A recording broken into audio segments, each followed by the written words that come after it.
Hi hello అందరికీ నమస్తే. Welcome to my channel PR academy. మన పిఆర్ అకాడమీలో ఎండోమెంట్కి సంబంధించినటువంటి కేరీ ఫార్వర్డ్ పోస్ట్కి సంబంధించినటువంటి ఎగ్జామ్స్ దగ్గరికి రావడం చే ఇంకా కొన్ని రోజుల్లో ఎగ్జామ్ ఉండడం చేత మనం ఒక కొత్త విధానం తీసుకురావడం జరిగింది. గుడ్ మార్నింగ్ ప్రతి ఒక్కరికి గుడ్ మార్నింగ్. సో అందరికీ గుడ్ మార్నింగ్. సో మధు గారు, శంకర్ గారు, రఘురామ్ గారు, శివం గారు, పవిత్ర గారు, సింధు గారు, ఉమాసాయి ప్రసాద్ గారు గుడ్ మార్నింగ్, చంద్రశేఖర్ గారు గుడ్ మార్నింగ్ సార్. సో ప్రతి ఒక్కరికి సో ఈరోజు ఏంటంటే ఒక కొత్త విధానం, ఇంకా పాత విధానానికి అన్నిటికీ ఫుల్ స్టాప్ పెట్టి కొత్త విధానం ఏంటంటే క్విక్ రివిజన్ అంటూ ఏపీ ఎండోమెంట్ గ్రేడ్ 3కి సంబంధించిన హిందూ ఫిలాసఫీ అండ్ టెంపుల్ సిస్టంలో 12 చాప్టర్స్ ఏవైతే ఉన్నాయో according to the syllabus what are the chapters are there. మన సిలబస్ ప్రకారం అక్కడ చాప్టర్స్ ఏవైతే ఉన్నాయో ఆ చాప్టర్కి సంబంధించినటువంటి ప్రశ్నలు, ఎలాంటి ప్రశ్నలు వచ్చే అవకాశం ఉంది. మరి మీరు వీటికి ఆన్సర్ చేయగలుగుతారా అంటే ఒక సెషన్లో 30 క్వశ్చన్ తీసుకోవడం జరిగింది. ఈ 30 క్వశ్చన్లో టోటల్గా 12 చాప్టర్ నుంచి క్వశ్చన్స్ తీసుకోవడం జరిగింది. అప్పుడు ఏమవుతుందంటే at a time complete syllabus quick revision రూపంలో జరగడం, క్విక్ రివిజన్ అవుతుంది. ప్లస్ ప్రతి చాప్టర్లో ఏ క్రైటీరియాలో క్వశ్చన్స్ వస్తున్నాయి అనేది మనకి పరిపూర్ణమైన అవగాహన వస్తుంది. So my audible clearly let me know at first. వినిపిస్తుంది కదమ్మా? Yes, my audible at first. Lakshmi గారు గుడ్ మార్నింగ్, తోటరాజు గారు good morning. So please let me know, am I audible clearly?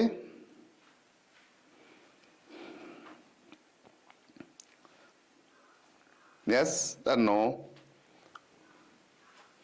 So question answer session ki velipodam. Okay, done. Okay, thank you. So right, see the first question. మరి ఈ 30 క్వశ్చన్లో out of 30 క్వశ్చన్కి ఎంతమంది 30 క్వశ్చన్కి 30 answers ఇవ్వగలుగుతారో చూద్దాం. Okay, so your session begin. This is our course. Okay, course గురించి తర్వాత మాట్లాడదాం. ఫస్ట్ క్లాస్ తర్వాత కోర్సు. రామాయణంలో శ్రీరాముడు అరణ్యవాసంలో ఉన్నప్పుడు భరతుడు అతన్ని కలుసుకొని పాదుకలను స్వీకరించిన ప్రదేశం ఏది అని అడగడం జరిగింది.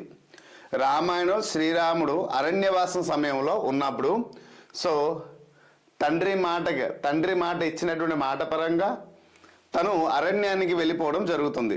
అయితే అరణ్యానికి వెళ్ళిపోయే సందర్భంలో ఆ ప్లేస్లో అరణ్యానికి వెళ్ళే సందర్భంలో భరతుడు రాజ్యంలో ఉండడు. సో కాబట్టి తిరిగి వచ్చి చూసేటప్పుడు అప్పుడు తన అన్న అరణ్యవాసానికి వెళ్ళినట్టు తనకి తెలిసింది. తను రాజు అవ్వాలనే తన తల్లి ఒక కోరిక, తన మనసులో ఉన్న భావాన్ని తెలియపరిస్తే అసలు అన్న లేనిదే ఈ రాజ్యమే లేదు అన్నట్టు చాలా మొరపెట్టి బాధపడుతుంటాడు, ఏడుస్తాడు. చివరికి తను ఒక శ్రీరాముడిని కలవడానికి ఏ ప్రదేశానికి వెళ్ళడం జరుగుతుంది. సో ఆ నిర్ణయము వద్దు, మళ్ళీ మన రాజ్యంకి వచ్చేయండి, మీరే రాజు అవ్వాలి అని ఒక చెప్పడానికి తన విన్నపాన్ని వినిపించడానికి వెళ్తారనమాట. ఆ కలిసిన ప్రదేశం ఏంటి? పంచవటి, చిత్రకూటం, దండకారణ్యం, భరద్వాజ్ ఆశ్రమం. 4 ఆప్షన్స్ ఇచ్చారమ్మా. సో ఎస్, ఏ ప్రదేశంలో కలుస్తారు? Come on quick answer please.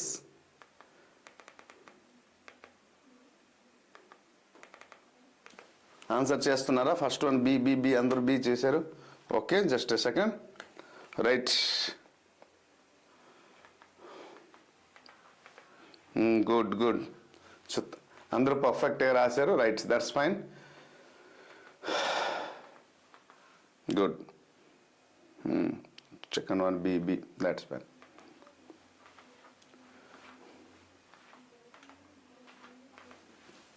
That's fine.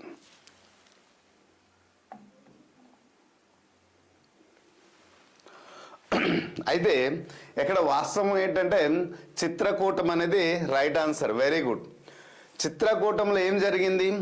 వనవాసం ప్రారంభంలో శ్రీరాముడు చిత్రకూటం పర్వతం వద్ద నివసిస్తున్నప్పుడు భరతుడు అక్కడికి వెళ్ళి రాముడిని అనేక విధాలుగా బ్రతిమాలి తిరిగి తన అయోధ్యకి రమ్మని వేడుకుంటాడు. కానీ శ్రీరాముడు మరి తను తీసుకున్న నిర్ణయం ఒకే మాట మీద నిలబడే మంచి కదా. సో రాముడు నిరాకరించడంతో భరతుడు తన యొక్క పాదుకలను తీసుకుని వెళ్ళి ఆ పాదుకల్ని సింహాసనం పైన పెట్టి తను కూడా 14 సంవత్సరాలు సన్యాసం తీసుకొని పరిపాలించాడు తప్ప తను రాజుగా అవ్వలేదు, రాజుభోగం కూడా పొందలేదు. ఎవరు అంటే భరతుడు గురించి కూడా చాలా గొప్ప చెప్పవచ్చు. సో రైట్ ఆన్సర్ చిత్రకూటం. పంచవటి అనేది గోదావరి తీరంలో ఉంది. ఇక్కడే శూర్పణఖ ఒక ముక్కు కోయడం జరిగింది ఈ పంచవటి ప్రదేశంలోనే. ఓకే, సీతాపహరణం కూడా ఇక్కడే జరిగింది, పంచవటిలోనే సీతమ్మ వారిని రావణాసురుడు వచ్చి తీసుకువెళ్ళడం జరిగింది. మరి దండకారణ్యం అనేది ఇది రాముడు సంచరించినటువంటి మొత్తం అడవి ప్రాంతంలో ఒక పేరు, ఒక నిర్దిష్టమైన ప్రదేశం కాదు, అన్నింటిలో తిరిగారు. అలా దండకారణ్యం కూడా వెళ్ళారు. నెక్స్ట్ భరద్వాజ ఆశ్రమం అంటే అరణ్యవాసం మొదట్లో శ్రీరాముడు ఇక్కడే విడిది చేసుకోవడం జరిగింది. ఎక్కడ? భరద్వాజ ఆశ్రమంలోనే. కానీ పాదుకల సంఘటన మాత్రం ఎక్కడ జరగలేదు. ఎక్కడ జరిగింది? చిత్రకూటంలో జరిగింది. Right answer, very good. Next question చూద్దాం. మహాభారతంలో నలోపాఖ్యానం, నలుడు దమయంతి కథ అంటారు. నలోపాఖ్యానం అంటే నలుడు దమయంతి కథ పాండవులకు ఏ పర్వంలో చెప్పబడింది? So right, choose your answer. Virata పర్వంలో జరిగిందా, అరణ్య పర్వంలోనా, ఆది పర్వమా, శాంతి పర్వమా? Come on quick.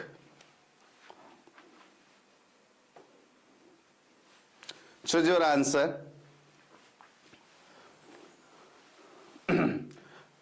నలోపాఖ్యానం, నలుడు దమయంతి కథ ఎక్కడ చెప్పడం జరిగింది? So right, చూచేయాలి. విరాట పర్వమా, అరణ్య పర్వమా, ఆది పర్వమా, శాంతి పర్వమా? విరాట పర్వం అనేది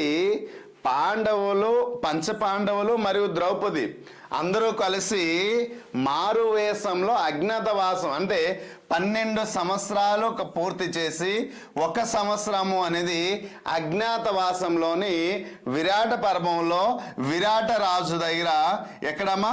విరాట రాజు దగ్గర వారు గడపడం జరుగుతుంది. ఎక్కడ?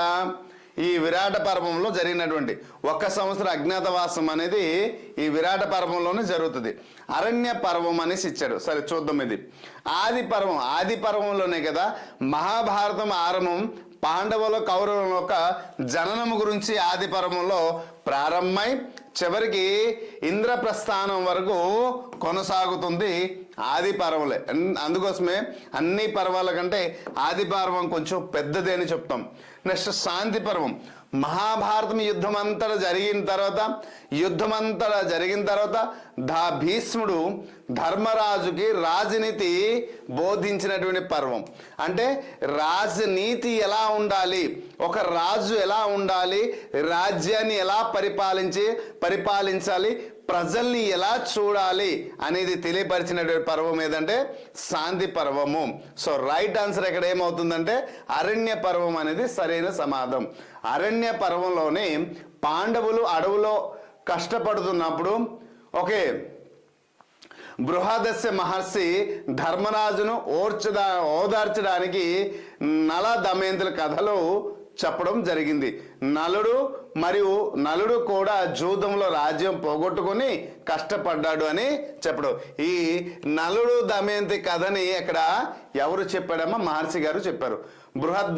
బృహదస్వ మహర్షి గారు చెప్పడం జరిగింది. ఎందుకంటే నేను జూదం ఆడకపోయి ఉంటే, నన్ను నేను క్రమంలో పెట్టుకుంటే, నన్ను నేను అదుపులో పెట్టుకుంటే ఈరోజు నా కుటుంబం, నా తమ్ముళ్ళు, నా తల్లి ఎన్ని కష్టాలు పడేది కాదు కదా, కష్టపడే వారు కాదు కదా. నన్ను నేను అతిక్రమించలేకపోయాను, నన్ను నేను కంట్రోల్లో పెట్టుకోలేకపోయాను. సో ఈ జూదం అనే ఒక ఎంత ప్రమాదకరమో, ఈ నాతో పాటు నా తమ్ముళ్ళు ప్లస్ నా తల్లి కూడా కష్టపెట్టే స్థాయికి తీసుకొచ్చాను, ఇది చాలా పెద్ద పొరపాటు చేశానని తన మనసులో తను బాధపడుతున్న సమయంలో అప్పుడు ఈ పాండవులకు ఈ కథను చెప్పడం జరిగింది, నలోపాఖ్యానం చేయడం జరిగింది. సో దీనివల్ల ఏం జరిగింది అనేసి ఆ సందర్భంలో మహర్షి చెప్పడం జరిగింది ధర్మరాజుకి. ఓకేనా? సో దానిని అది ఏ పర్వం అంటే అరణ్య పర్వంలో అది జరిగింది. నెక్స్ట్, రామాయణంలోని ఏ కాండలో వాలి మరియు సుగ్రీవుల మధ్య వైరం గురించి చూడండి. రామాయణంలోని ఏ కాండలో వాలి మరియు సుగ్రీవుల మధ్య వైరం గురించి వివరించబడింది. అంటే వైరం అంటే గొడవ. ఓకే, సో శత్రుత్వం అనేది ఏ కాండలో మనకి రామాయణంలో టోటల్గా 7 కాండలు ఉన్నాయి కదమ్మా, టోటల్గా 7 కాండలు. మరి సుందరకాండ, అరణ్యకాండ, కిష్కింధకాండ, యుద్ధకాండ, మొత్తం పైన 4 కాండాలు ఉన్నాయి కదా. ఈ 4 కాండాలు ఏ కాండం గురించి చెప్తుంది?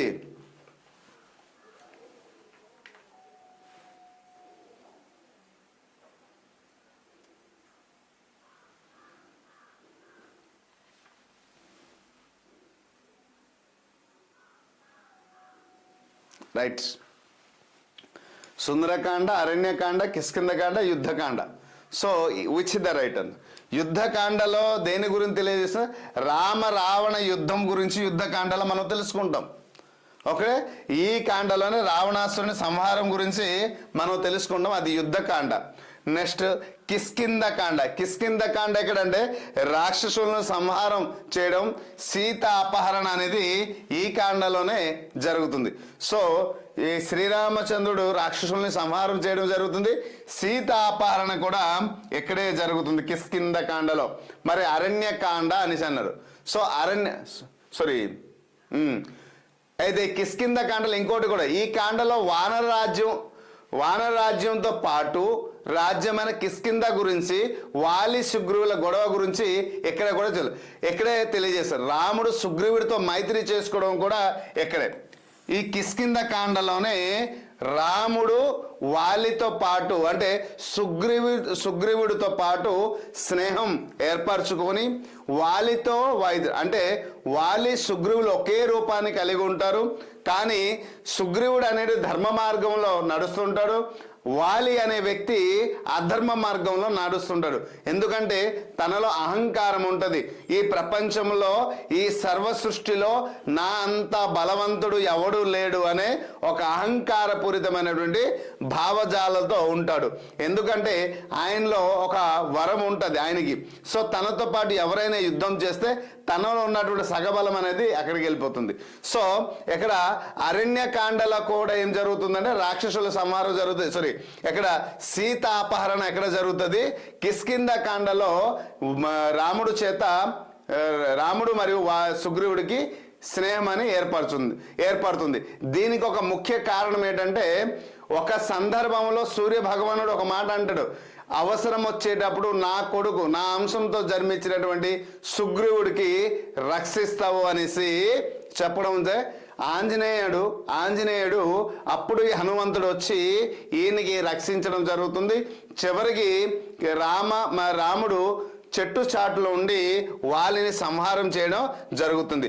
వారి మధ్య వైరం కారణం ఏంటంటే ఒక పెద్ద యుద్ధం, ఆ గుహలోనికి వెళ్ళడం, అక్కడ రాక్షసుల్ని సంహారం చేయడం, ఆ రక్తపాతం అంతా బయటికి రావడంతో చూసి సుగ్రీవుడు ఏమన్నా అనుకున్నాడంటే తన అయినటువంటి అన్న వాలి మరణించి ఉంటాడేమో అనేసి తన రాజ్యానికి తిరిగి వచ్చి ఒక పెద్ద రాయిని ఆ గుహలోని అడ్డంగా పెట్టేసి తను వచ్చేయడం జరిగింది.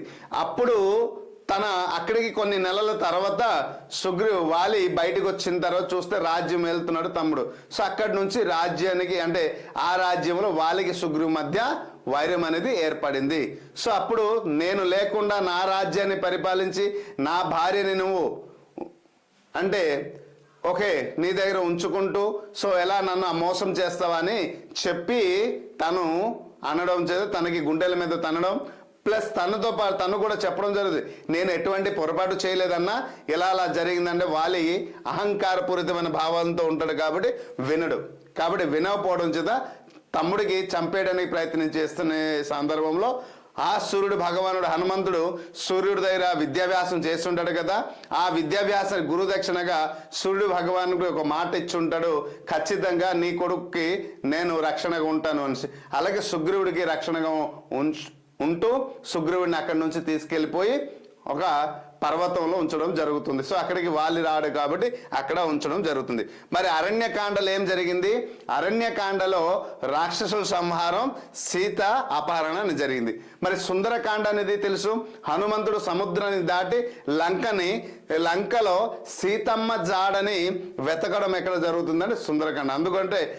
అందుకోసమే 7 కాండల్లో ఉత్తమమైనటువంటి కాండ ఏదంటే సుందరకాండ. సుందరకాండ ఖచ్చితంగా మనం చదవాల్సి ఉంటది అని అంటారు. So right, so this is the detail information. So right answer ఎక్కడ రైట్ అవుతుందమ్మా? కిష్కింద కాండ. కిష్కింద అంటేనే ఇద్దరు అన్నదమ్ముళ్ళకి ప్రతిరూపం అని చెప్పవచ్చు. ఓకే, కిష్కింద రాజు వాలి అని చెప్పవచ్చు. మహాభారత యుద్ధం ముగిసిన తర్వాత గాంధారి శ్రీకృష్ణుణ్ణి శపించిన సంఘటన ఏ పర్వంలో వస్తుంది? మంచి క్వశ్చన్ అడిగాడమ్మా. సో ఈరోజు 30 క్వశ్చన్స్ మనం టార్గెట్ ఇచ్చాము. ఈ 30 క్వశ్చన్స్ అన్నీ కూడా 12 చాప్టర్ నుంచి తీసుకోవడం జరిగింది. ఒక చాప్టర్ కాదు, ఈ 12 చాప్టర్ ఎలాగ ఎందుకు తీసుకున్నానంటే క్విక్ రివిజన్ రూపంలో తీసుకోవడం జరిగింది. ఇది కొత్త సిరీస్ తీసుకురావడం జరిగింది, ఎగ్జామ్ అతి దగ్గరకు వచ్చింది కాబట్టి. సో రైట్,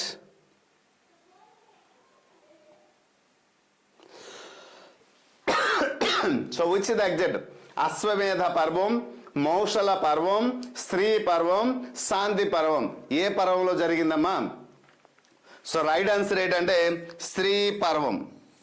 ఓకే, మీరు చూస్ చేసిందే కరెక్ట్ ఆన్సర్. ఎస్, సో స్త్రీ పర్వం.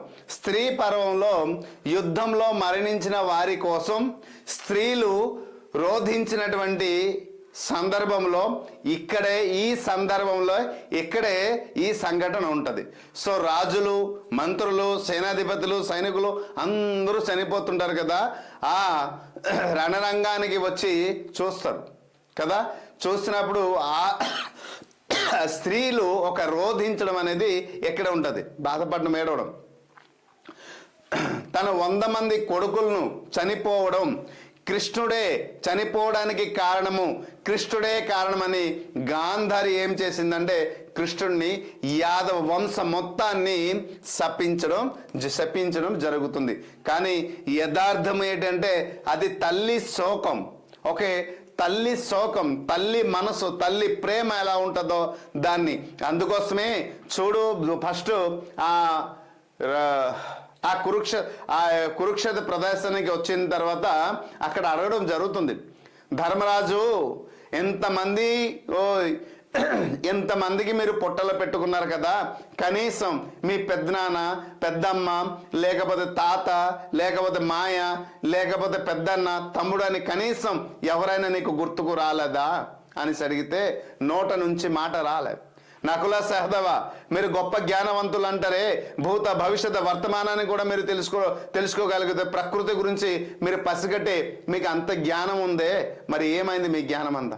అర్జున, భీముడా, కొండని కూడా పిండి చేసే బలమంతా నీలో ఉంది కదా, ఆ అహంకారంతోనే నా 100 మంది కొడుకుల్ని పొట్టలు పెట్టుకున్నావయ్యా, గుండెల పైన కూర్చొని గుండెల్ని చీల్చి రక్తం తాగి మరీ రాక్షసుడిలాగా ప్రవర్తించావే, అప్పుడు నా కొడుకులే దొరికడా?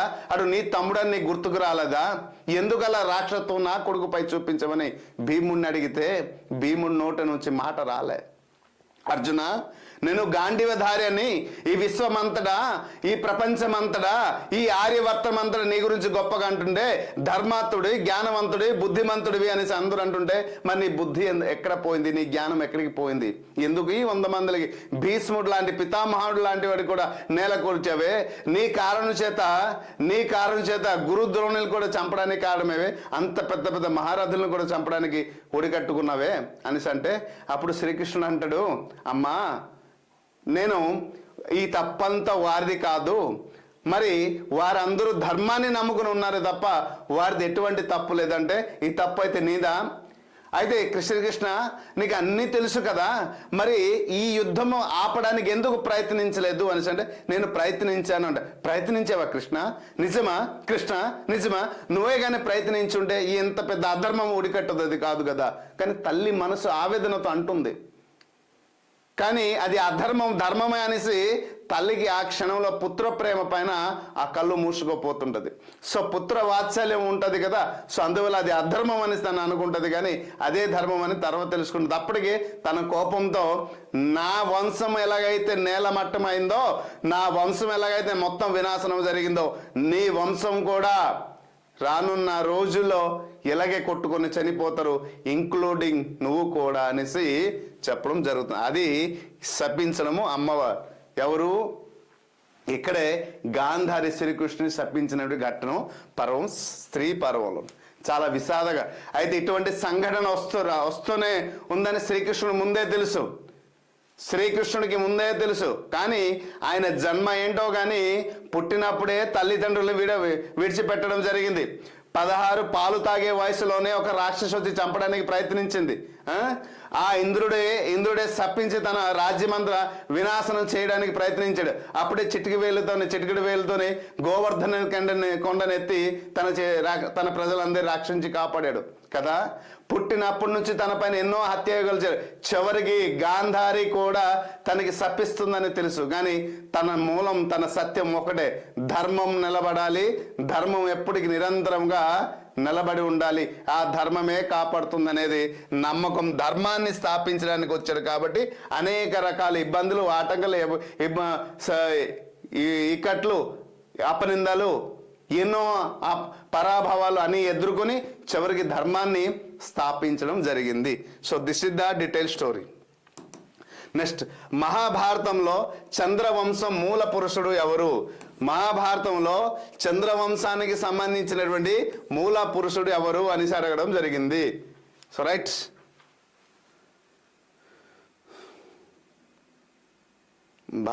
భారత్ సార్ ఆల్రెడీ నేను దాని గురించి చెప్పడం జరిగింది.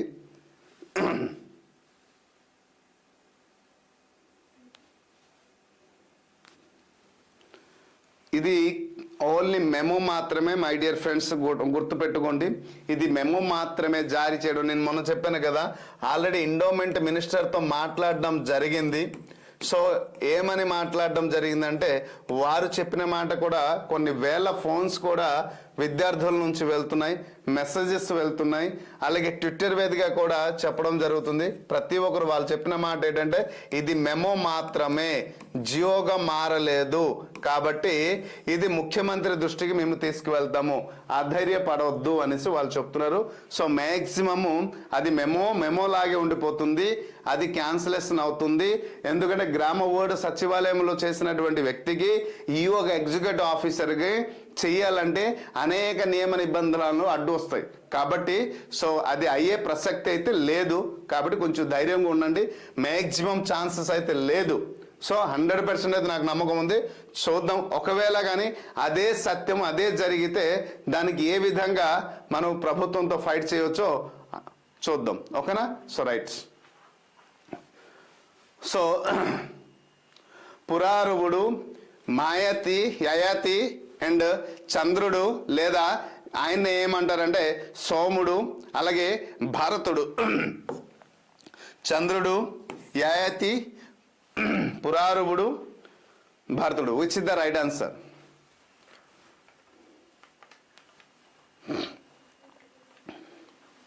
సో రైట్ ఆన్సర్ ఏంటమ్మా? చంద్రుడు అనేది రైట్ ఆన్సర్. చంద్రవంశానికి చెందినవాడు చంద్రుడు కాబట్టి, లేదా సమ్ టైమ్స్ చంద్రుడు అని ఇస్తే మనం ఎగ్జాక్ట్ ఆన్సర్ అయ్యగలం, లేదా సోముడు అనేసి ఇవ్వగలిగితే ఇంకా ఇబ్బంది పడాల్సి ఉంటుంది. సో రైట్, చంద్రునితో ప్రారంభమవుతుంది కదా చంద్రవంశం అనేది. సో చంద్రునితోనే ప్రారంభమవుతుంది. మరి పురారువుడు ఎవడు సార్? పురారువుడు అంటే చంద్రుని మనవుడు, అంటే బుద్ధుని కుమారుడు.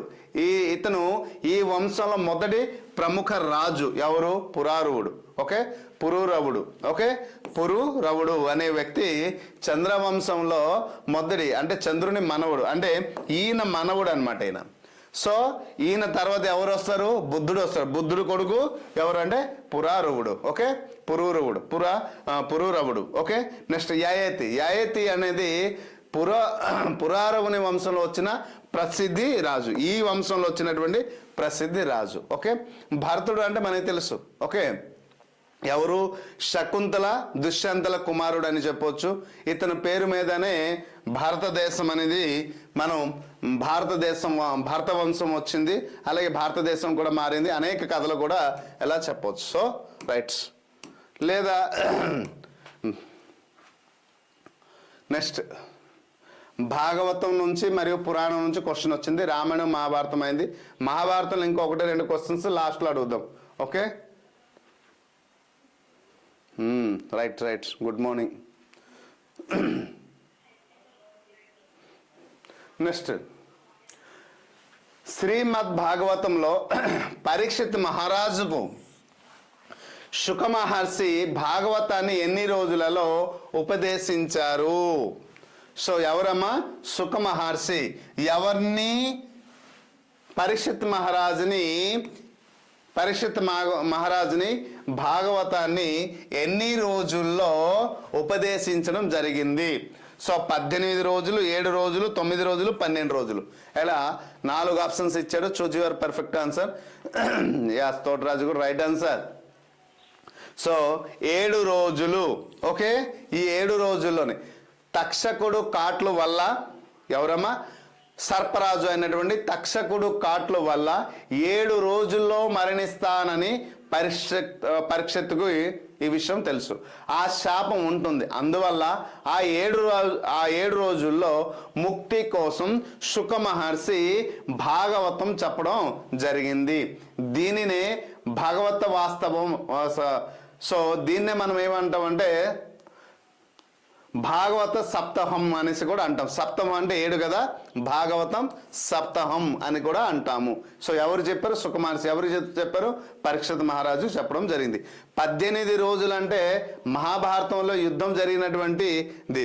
మరి 9 రోజులు. ఓకే, మనం దేవి నవరాత్రుల్లో పూజ చేస్తాం. ఓకే, సో మరి 12 సార్ అంటే 12 రోజులు అనేసి ఇచ్చారు చూసారు. ఇక్కడ 12 రోజులు అనేసి 12 స్కందాలు ఉన్నాయి, రోజులు అయితే ఎక్కడైనా కాదు. So right answer 7. పురాణాల వర్గీకరణలో వాయు పురాణం చూసుకోండమ్మా. పురాణాల వర్గీకరణలో వాయు పురాణం ఏ గుణానికి చూడండి చెందినదిగా పరిగణించబడుతుంది? పురాణాల వర్గీకరణలో వాయు పురాణం ఏ గుణానికి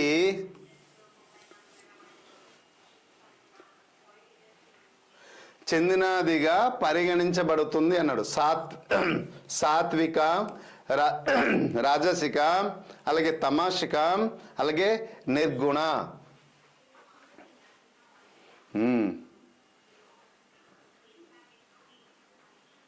శుకమాసి వేదవ్యాస పురుషుడు ఉమాసాయి గారు రైట్ ఆన్సర్.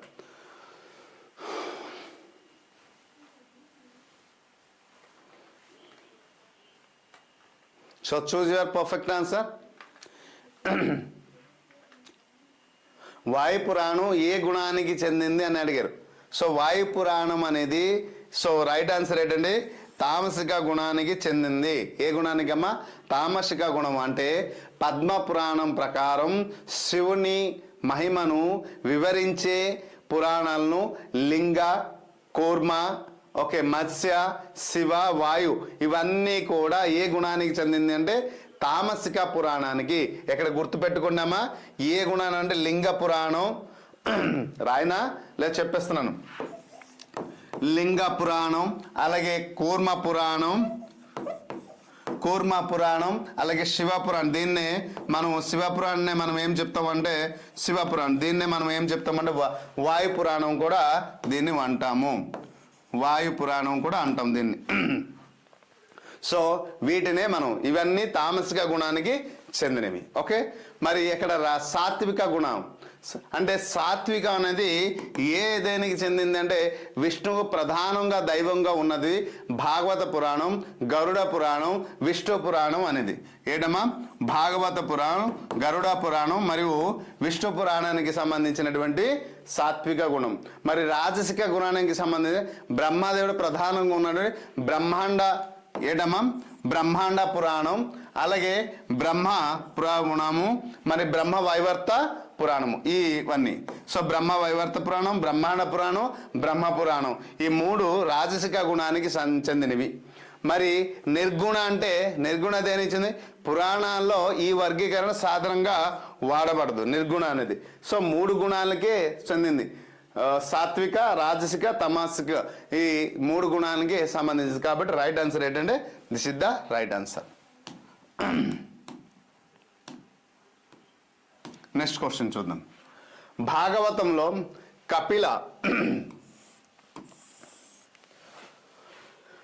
భాగవతంలో కపిల దేవహుతి సంవాదం ఏ స్కందంలో వస్తుంది? సో ప్రథమ స్కందం, తృతీయ స్కందం, పంచమ స్కందం, దశమ స్కందం అనేసి అడగడం జరిగింది. Choose your right answer.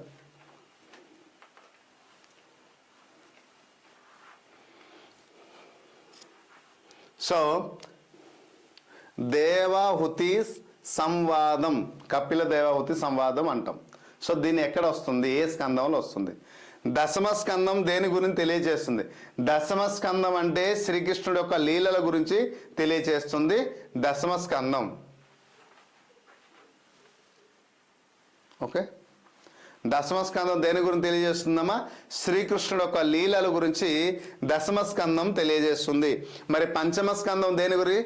విశ్వం యొక్క నిర్మాణం, ఖగోళ శాస్త్రం, జడ భరతుని కథ గురించి ఎక్కడ తెలియజేస్తుంది.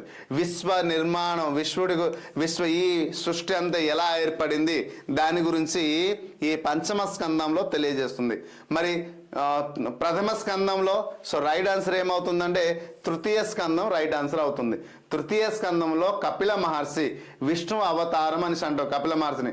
తన తల్లి దేవహుతికి సంఖ్యాయోగాన్ని, భక్తి మార్గాన్ని ఈ మూడో స్కందంలో అదే తృతీయ స్కందంలో చెప్పడం జరుగుతుంది. మరి ప్రథమ స్కందంలో ఏం జరిగింది సార్? ప్రథమ స్కందంలో భాగవత ఆవిర్భావం, పరీక్షిత్ ఒక జననం అనేది ప్రథమ స్కందంలో జరిగింది. ఆ పరీక్షలో జననం గురించి ఎక్కడ చెప్పడం జరుగుతుంది ఏంటంటే ప్రథమ స్కందం. ఇంకా చాలా ఉన్నాయి. ఓకే, కొన్ని పాయింట్స్ చెప్పాలి. అన్ని పాయింట్స్ చెప్తే స్కందాల గురించి ఇప్పుడు మనం డిస్కషన్ చేయాలి. రైట్. సో నెక్స్ట్ క్వశ్చన్ చూడండి. టెంపుల్ ఆగమస్. సో ఇప్పటికి మనం రామాయణం, మహాభారతం, భాగవతం కంప్లీట్ చేసాం. పురాణాలు కంప్లీట్ 4 చాప్టర్లు కంప్లీట్ చేసాం. అయితే రామాయణం, మహాభారతంలో ఇంకా కొన్ని క్వశ్చన్ 1-2 క్వశ్చన్ లాస్ట్లో అడుగుతాను. ఎందుకు 30 క్వశ్చన్ చేయాలి. మనం టోటల్గా ఎన్ని చాప్టర్లు తీసుకున్నామంటే 12 చాప్టర్ నుంచి 30 క్వశ్చన్ తీసుకోవడం జరిగింది. సో ఈ మోడల్ బాగుందా? సో ఈ మోడల్ క్వశ్చన్స్ వస్తాయి కాబట్టి this is good or not, this is useful. ఎలా వెళ్దామా? ఈ సిరీస్ కంటిన్యూ చేద్దామా? డైలీ అంటే నా షెడ్యూల్ వచ్చినప్పుడు మాత్రమే, మళ్ళీ మిగతా షెడ్యూల్ యాజ్ యూజువల్ అలాగే ఉంటుంది. చెప్పండి అమ్మా, this is good or not? Tell me your opinion.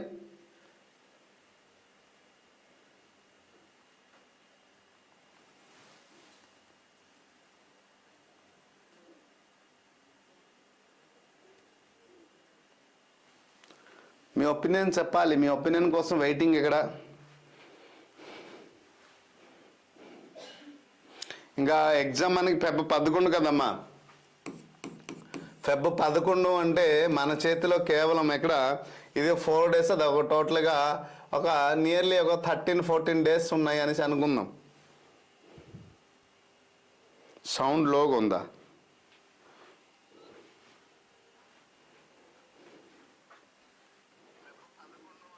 మన చేతిలో కేవలం ఎక్కడ ఇది ఫుల్ సౌండ్ ఉంది sir. Please check your mobile. బాగుందా Thotaraju garu? Okay, super, thank you. Continue చేయాలి. మధు గారు గుడ్. పేపర్ 2 మొత్తం కవర్ అయిపోతుంది. సో అలాగో 2-3 రోజులు మనం ఎగ్జామ్ చేస్తే పేపర్ 2 మొత్తం ఒకే సిరీస్లో కంప్లీట్ చేయడం జరుగుతుంది. అందుకోసమే ఈ సిరీస్ తీసుకోవడం జరిగింది. ఆల్రెడీ ప్రాథమిక అవగాహన చేశాను, మొత్తం చాప్టర్లు కంప్లీట్ చేయడం జరిగింది. ఈ 4-5 నెలల్లో మనం ఎంత ఎఫర్ట్ పెట్టామంటే పిఆర్ అకాడమీ నుంచి 100% ప్లీజ్ కొన్ని రోజులు వెయిట్ చేయండి. ఈ ఒక వార్త మనందరినీ బాధ పెట్టింది. సో మ్యాక్సిమం అది ఫేక్ అంటే అది ఫెయిల్ అవుతుంది. సో ఫేక్ కాదు కానీ సో ఫెయిల్ అవుతుంది, అది ఖచ్చితంగా నోటిఫికేషన్ వస్తుందని 100% అయితే నమ్మకం ఉంది. ఎందుకంటే ఏదైనా ఒక రిక్రూట్మెంట్లో ఇప్పుడు 104 పోస్ట్ అన్నారు. ఈ 104 పోస్టులకి డైరెక్ట్ రిక్రూట్మెంట్లో మనం ఇవ్వాలి అంటే ఉన్నటువంటి టోటల్ పోస్టులు అన్నీ కూడా రిక్రూట్మెంట్ చేసి 60% డైరెక్ట్ రిక్రూట్మెంట్, 40% ప్రమోషన్లో ఇవ్వాలి. సో ప్రమోషన్ అన్ని పోయి మనకి 60% మిగిలిన పోస్టులు 104 పోస్టులు.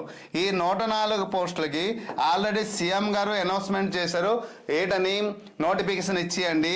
అలాగని కన్సర్న్ మినిస్టర్ ఎవరైతే ఎండోమెంట్కి సంబంధించినటువంటి మినిస్టర్ కూడా ఏం చేశారంటే నోటిఫికేషన్ ఇచ్చేయండి అని. ఫినాన్స్ దగ్గరికి వచ్చేటప్పటికి ఇది పెండింగ్ పడింది. సో ఫినాన్స్ కూడా త్వరలో ఇచ్చేస్తుంది అని చిన్నప్పుడు పెండింగ్ పడింది. ఇప్పుడు వార్త ఏంటంటే దీన్ని గ్రామ వార్డు సచివాలయం డిపార్ట్మెంట్కి ప్రమోషన్ రూపంలో ఇవ్వడం జరుగుతుంది. అది ఎప్పటికీ 100% పెర్ఫెక్ట్ కాదు.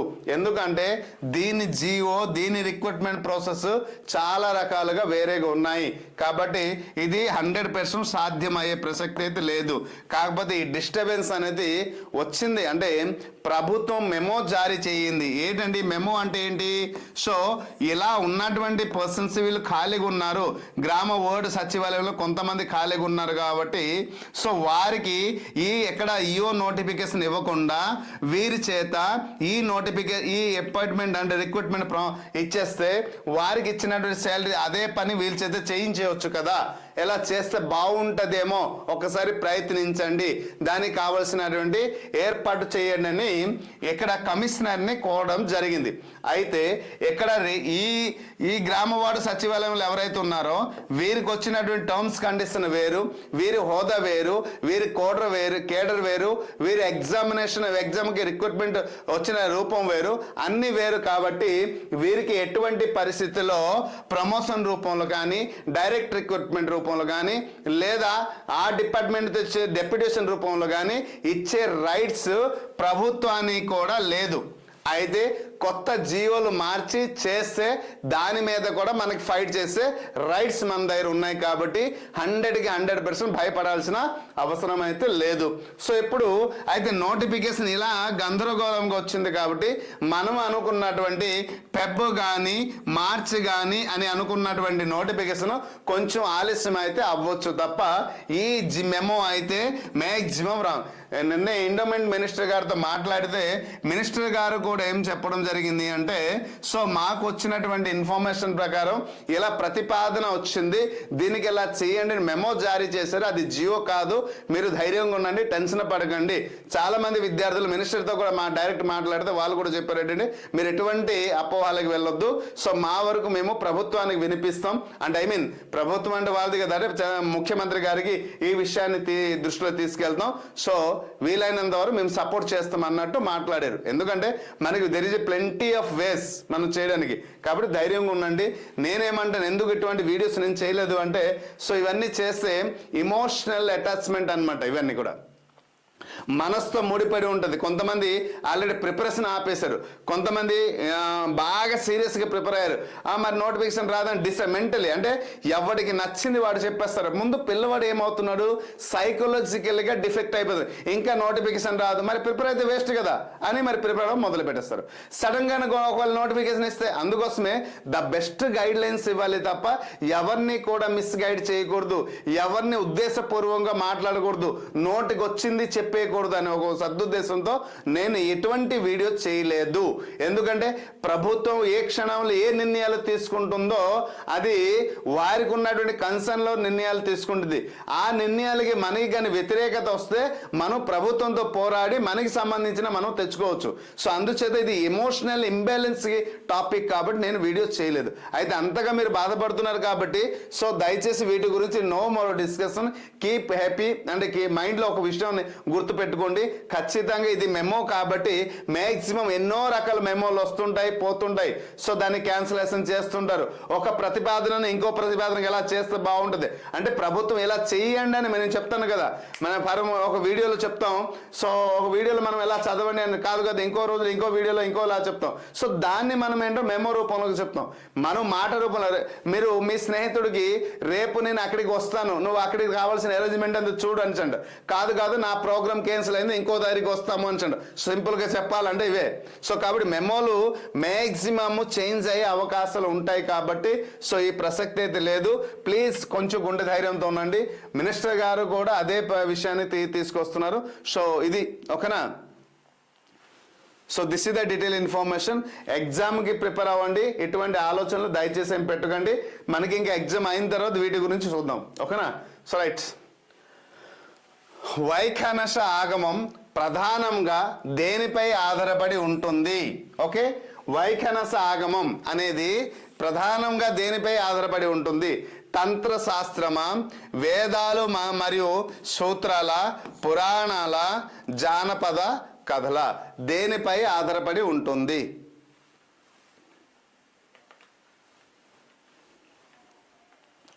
వైఖానస ఆగమం అనేది ప్రధానంగా దేనిపై ఆధారపడి ఉంటుంది చెప్పండి అమ్మా.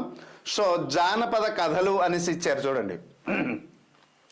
ఇది జానపద కథలు అంటే ఒక్కొక్క ప్రాంతంలో ఒక్కొక్క ఏరియాలో ఒక్కొక్కలా ఉంటుంది. అంటే స్థానిక ఆచారాలు, ఆ ప్రాంతంలో ఆ స్థానిక వాసులు ఎవరైతే ఉంటారో వారు పాటిస్తున్నారు కొన్ని ఆచారాలు. దీన్నే శాస్త్రీయ ఆగమనాలు ఇవైతే కావు. ఇది ప్రాంతీయ ఆచారాలు. ఒక తూర్పు దిక్కున ఒకలా ఉంటే పశ్చిమ దిక్కున ఒకలా ఉంటారు, పడమర దిక్కున ఒకలా ఉంటారు, ఉత్తర దిక్కులో ఒక్కొక్క రూపంలో ఒకలాగా ఉంటుంది జానపద కథలు. దీంట్లో ఒక్కొక్క ప్రాంతం బట్టి ఉంటుంది. శ్రీకాకుళంలో ఉన్నది జానపదం హైదరాబాద్లో ఉంది, హైదరాబాద్లో ఉన్న జానపదం ఇంకొక ప్రాంతంలో ఈస్ట్ వెస్ట్లో ఉండదు కదా. సో రైట్, పురాణాలు అనేది కథల రూపంలో ఉంటాయి. అంటే ఇవి మూలం కాదు. దేనికి మూలం? ఆగమ విధి విధానాలకు ఇది మూలం కాదు. పురాణాలు అనేది కథలు. ఎవరి యొక్క కథలు?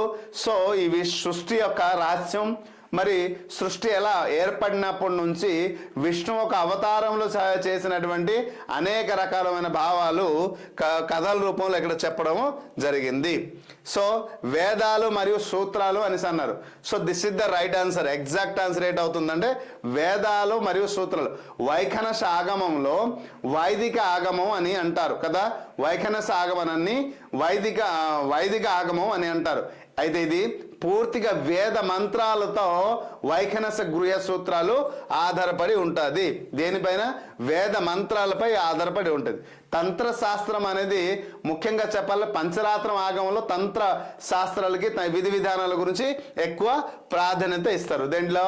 పంచరాత్ర ఆగమంలో ఓకేనా. సో రైట్ ఆన్సర్ ఏమవుతుంది? వేదాలు మరియు సూత్రాలు ఇస్ ద రైట్ ఆన్సర్ అవుతుంది. Next question. శైవ ఆగమంలో కపాలిక మరియు కళాముఖి ఏమంటారమ్మా? కపాలిక మరియు కళాముఖ. సో కళాముఖ శాఖలు ఏ వర్గానికి చెందినవి?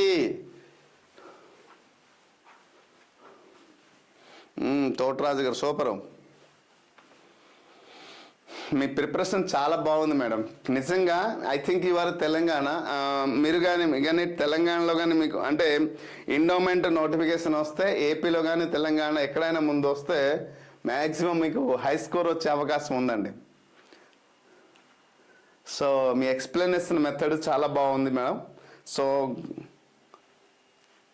ప్లీజ్ గో హెడ్ అంతే. సో రైట్, అతి మార్గం దీన్నే తాంత్రిక శైవం అంటాం, వీరశైవం, ఆది శైవం, స్మార్థం. సో రైట్ ఆన్సర్ ఏమవుతుంది?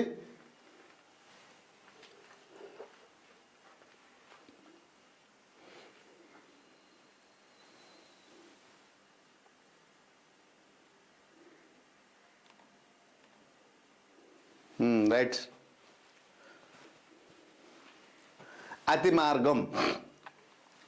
సో రైట్ ఆన్సర్ అనేది అతి మార్గం లేదా తాంత్రిక శైవం అనేది సరైన సమాధానం. ఇది శివుడి యొక్క ఉగ్ర రూపం. ఓకే, ఉగ్ర రూపమైన భైరవుని ఆరాధించే తీవ్రమైనటువంటి తాంత్రిక పద్ధతులు, శ్మశానాల్లో నివసించే వీరి యొక్క స్వభావం, వీరి యొక్క ఆచారం మనిషిను. వీరశైవం అంటే బసవన్న స్థాపించినటువంటి భక్తి మార్గం ఏదంటే వీరశైవం. ఆదిశైవం అంటే శివాలయాల్లో పూజ చేసే సాంప్రదాయాన్ని అర్చకులు చేసే మార్గాన్ని ఆదిశైవం అంటాం. ఓకే, వీరశైవం, ఆదిశైవం. మరి స్మార్థం దేని తెలియజేస్తుంది? ఆది శంకరాచార్యులు అద్వైత సిద్ధాంతాన్ని అనుసరించే వారిని మనం స్మార్థంలో పంచయతన పూజ గురించి ఎక్కడ ఉంటుంది? స్మార్థంలో. సో రైట్ ఆన్సర్ ఏంటవుతుంది? అతి మార్గం లేదా తాంత్రిక శైవం అనేది రైట్ ఆన్సర్ అవుతుంది. So this is the our festival today's Republic Day. ఇంతకుముందు మన మిత్రులు ఎవరో ఒక కామెంట్ చేశారు, సో మనకి హ్యాపీ రిపబ్లిక్ డే అంటే రిపబ్లిక్ నిజంగా మనకి రాలేదు మిత్రమా. సో ఏ రోజైతే జాబ్ వస్తుందో ఆ రోజే నా జీవితానికి నిజమైనటువంటి రిపబ్లిక్ డేగా పరిగణిస్తాను అనేసి అన్నారు. So right, I feel very happy on that statement. But మాట చెప్పడం, ఆ మాటని నిలబెట్టుకోవడం, కట్టుబడి ఉండడం, మాటని నిలబెట్టుకోవడం, జీవితంలో ఉన్న స్థాయి నుంచి ఉన్నతమైన స్థాయికి ఉండడం అనేది గొప్పతనం. సో ఫీల్ థింకింగ్స్ బాగున్నాయి, కానీ దాన్ని ఆచరణలో పెడితే, ఆలోచన బాగుంది, దాన్ని ఆచరణలో పెడితే మనంత గొప్పవాడు ఈ సృష్టిలో ఎవడూ లేడు, గుర్తుపెట్టి. అందుకోసం నేను చాలా సందర్భంలో అంటాను, అందరికీ ఆలోచన బాగుంటుంది, కానీ ఆచరణ అనేది వచ్చేటప్పుడు లోపం అవుతుంది. ఆ ఆలోచన కానీ ఆచరణ రూపంలో పెడితే ఖచ్చితంగా మనం అనుకున్నది సాధిద్దాం. సో ఇప్పటికి మీ దగ్గర అన్ని రకాల కోర్సులు ఉన్నాయి కాబట్టి ఈ ఎగ్జామ్కి ఎవరైతే ప్రిపేర్ అవుతున్నారో వారి 399 రూపీస్ సంబంధించినటువంటి మాక్ టెస్ట్, దాదాపు పేపర్ 1 నుంచి ఒక 20 మాక్ టెస్ట్, అలాగే పేపర్ 2 నుంచి, పేపర్ 1 నుంచి 20 నెక్స్ట్ పేపర్ 2 నుంచి 20, మొత్తం పైన 40 మాక్ టెస్ట్లు అయితే అందించడం జరుగుతుంది. సో దాదాపు ఒక మాక్ టెస్ట్లో ఎన్ని క్వశ్చన్స్ ఉంటాయి? 150, అంటే 300 క్వశ్చన్స్ ఇంటూ 40 అంటే. సో అది గమనించండి. So right, next question. సప్తపద బ్రాహ్మణం ఓకే, సప్తపద ఏ వేదానికి సంబంధించింది? ఋగ్వేదం, శుక్ల యజుర్వేదం, కృష్ణ యజుర్వేదం, సామవేదం. So right answer, choose your perfect answer.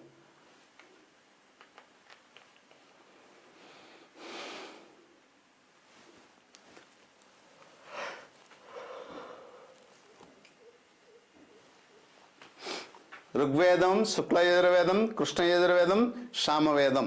So శుక్ల యజుర్వేదం అంటే యజ్ఞయాగాదులు. ఋగ్వేదం ఏంటంటే ఇది దేనికి తెలియజేస్తుంది? ఋగ్వేదం అంటే ఐతరేయ బ్రాహ్మణం గురించి తెలియజేస్తుంది. ఏంటమ్మా? ఐతరేయ బ్రాహ్మణం గురించి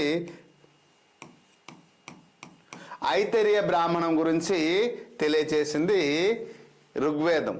మరి శుక్ల యజుర్వేదం అంటే this is the right answer. ఇదే మనం ఏంటన్నా యజ్ఞ యాగాదులు. ఓకే, దీన్నే శతపథ బ్రాహ్మణం అంటారు. యజ్ఞ యాగాదుల గురించి అత్యంత వివరంగా తెలిపే బ్రాహ్మణం ఇదే, అందుకోసమే శతపథ బ్రాహ్మణం అనేసి కూడా అన్నాం. So this is the right answer. మరి కృష్ణ యజుర్వేదం అంటే దీనికి తైత్తరీయ బ్రాహ్మణం. చూడండి, ఋగ్వేదంలో మనం ఐతరీయ అంటే, కృష్ణ యజుర్వేదంలో తైత్తరీయ బ్రాహ్మణం గురించి తెలియజేస్తుంది ఇది. ఓకే, తైత్తరీయ బ్రాహ్మణం గురించి తెలియజేస్తుంది. మరి సామవేదంలో ఏం తెలియజే? చందోగ్య లేదా తాండ్య అనేసి అంటాం. ఏంటంటాం? తాండ్య. సో తాండ్య అనేసి ఇక్కడ తెలియజేస్తుంది ఏంటంటే సామవేదంలో. సో రైట్ ఆన్సర్ ఇదే. So this is the right answer. Okay, శుక్ల యజుర్వేదం అనేది right answer. Okay, that's fine. Next question. ధనుర్వేదం ఏ వేదానికి ఉపవేదంగా పరిగణించబడుతుంది? చూడండి, ధనుర్వేదం ఏ వేదానికి ఉపవేదంగా పరిగణించబడుతుంది? సో రైట్, ధనుర్వేదం ఋగ్వేదమా, యజుర్వేదమా, సామవేదమా, అధర్వణ వేదమా?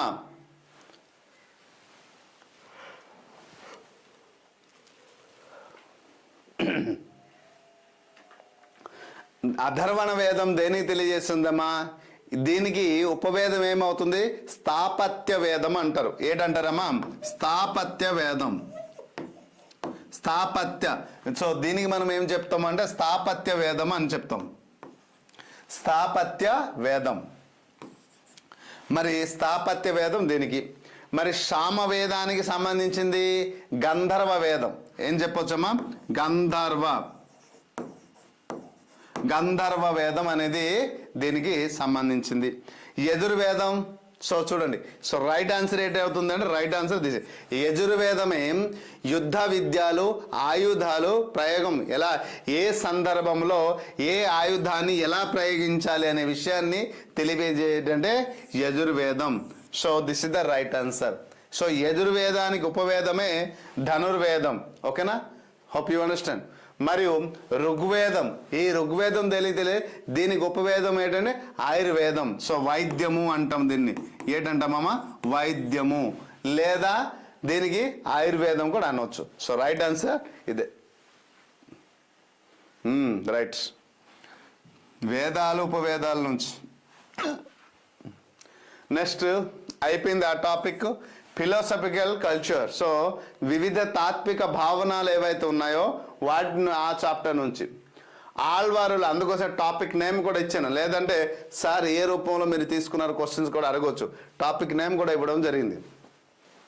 ఆళ్వారుల పవిత్ర గ్రంథమైన నలయార దివ్య ప్రబంధంలో ఎన్ని పాసురాలు? చూడండి, సూపర్. పాసురాలు. ఓకే, పాసురాలు పాటలు. దాని అర్థం ఏంటంటే పాటలు ఉన్నాయి. 3000, 4000, 1008, 108 కాదు, 1063. సో రైట్ ఆన్సర్ ఏంటమ్మా?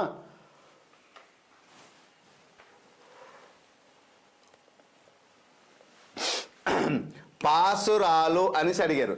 సో పాసురాలు అంటే అర్థం తెలిస్తే చాలు. ఇక్కడ ఒక word.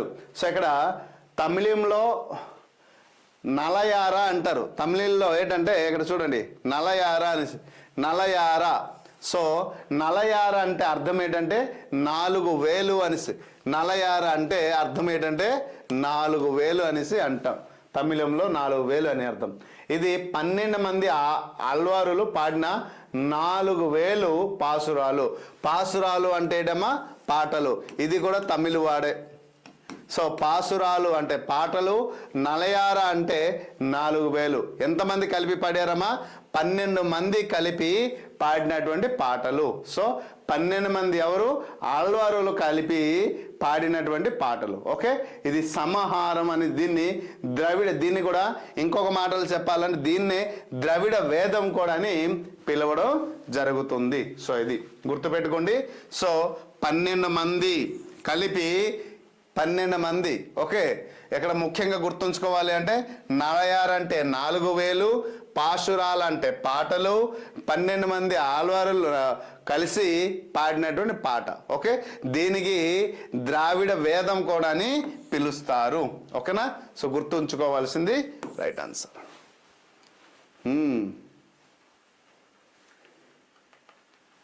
Right, good good good. Next, శుద్ధాద్వైత సిద్ధాంతాన్ని ప్రతిపాదించిన ఆచార్యులు ఎవరు?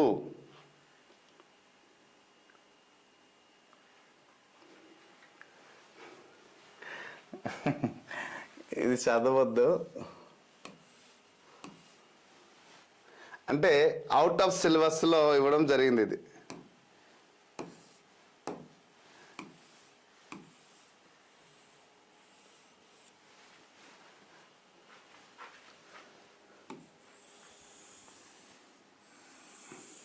అంటే అవుట్ ఆఫ్ సిలబస్ అంటే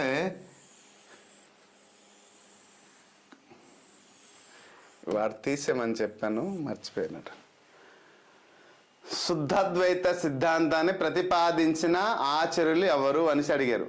రామానుజాచార్యులు, మధ్వాచార్యులు, వల్లభాచార్యులు, నింబార్కుడు.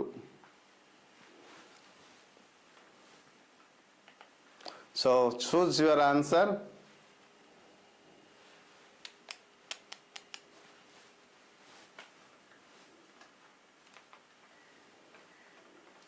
సో రైట్ ఆన్సర్ వల్లభాచార్యులు. సో రైట్ ఆన్సర్ ఏమవుతుందో వల్లభాచార్యులు. మాయే లేని స్వచ్ఛమైనటువంటి అద్వైతాన్ని, శుద్ధాద్వైతం లేదా పుష్టి మార్గాన్ని ప్రతిపాదించినటువంటి వ్యక్తి ఎవరంటే వల్లభాచార్యులు. ఓకేనా. సో రామానుజాచార్యులు విశిష్ట అద్వైతాన్ని ప్రతిపాదించారు. మధ్వాచార్యులు అంటే ద్వైత సిద్ధాంతాన్ని ప్రతిపాదించారు. మరి నింబార్కుడు అంటే ద్వైత సిద్ధాంతాన్ని ద్వైతం సిద్ధాంతాన్ని ప్రతిపాదించింది ఎవరంటే నింబార్కుడు. సో రైట్ ఆన్సర్ వల్లభాచార్యులు is the right answer. Okay. Next question. వీరశైవ మతాన్ని స్థాపించి అనుభవ మంటపం ద్వారా సామాజిక సంస్కరణను చేపట్టినటువంటి వారు ఎవరు అని అడిగారు. శంకరాచార్యులు, బసవేశ్వరుడు, రామానుజాచార్యులు, అక్క మహాదేవి. సో అక్క మహాదేవి.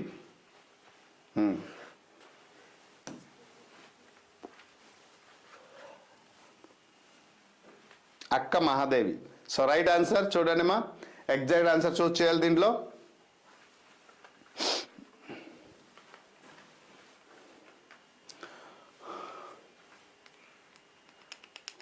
సో రైట్ ఆన్సర్ ఏంటవుతుందంటే బసవేశ్వరుడు. మీరు చూస్ చేసింది రైట్ ఆన్సర్ బసవేశ్వరుడు. శంకరాచార్యులు ఎప్పుడే మాట్లాడాము కదా, అద్వైత సిద్ధాంతాన్ని స్థాపించినటువంటి వ్యక్తి. మరి రామానుజాచార్యులు అంటే వైష్ణవ భక్తి ఉద్యమకారులు. మరియు తెలుసు. అక్క మహాదేవి అంటే ఇక్కడ వీరశైవం కవయిత్రి అక్క మహాదేవి, కానీ ఈవిడ స్థాపకులు కాదు, కానీ పేరు ఇచ్చారు. సో రైట్ ఏంటంటే బసవేశ్వరుడు. 12వ శతాబ్దంలో కర్ణాటకలో వీరశైవాన్ని, లింగాయత్ ప్రచారం చేశారు. ఈ కులరహిత సమాజం కోసం అనుభవ మండపం అనే వేదికని స్థాపించిన వ్యక్తి ఎవరంటే బసవేశ్వరుడు. Okay. So right. Next question. అద్వైత సిద్ధాంతం ప్రకారం ప్రస్థానత్రయంలో భాగం కానిది ఏది? ఉపనిషత్తులు, బ్రహ్మసూత్రాలు, Bhagavad Gita, Ramayanam.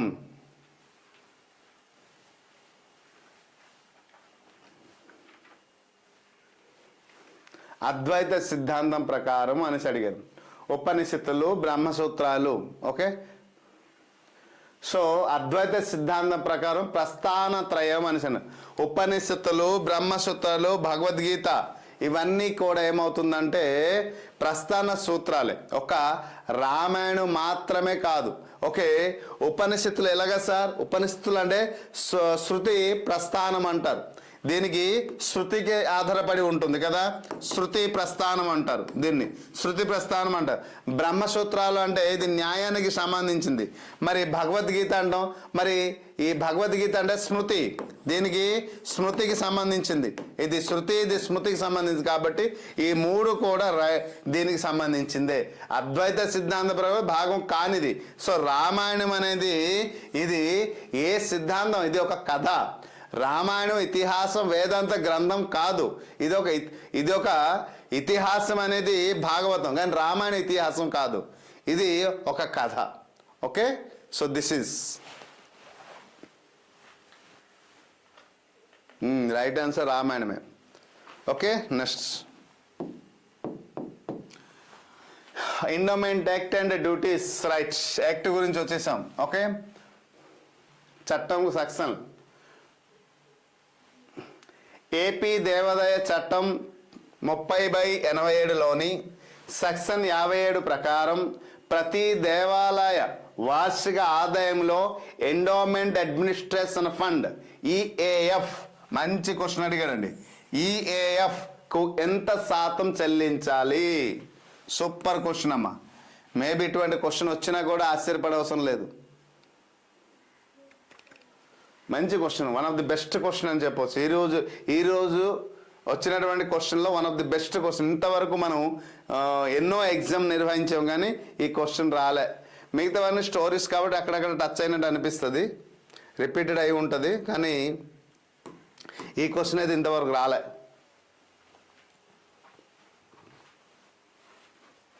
Okay right. 5%, 7%. So right answer 12%. So ఇంకా మిగతావన్నీ 4 ఆప్షన్ ఏదో ఒకటి ఇవ్వాలి కాబట్టి ఇచ్చారు.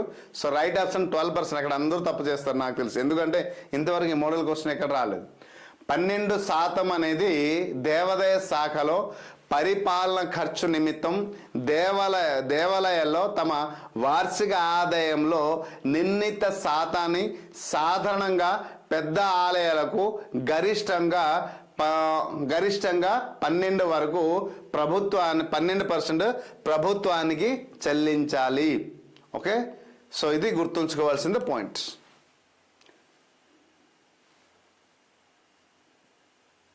Okay right, that's fine.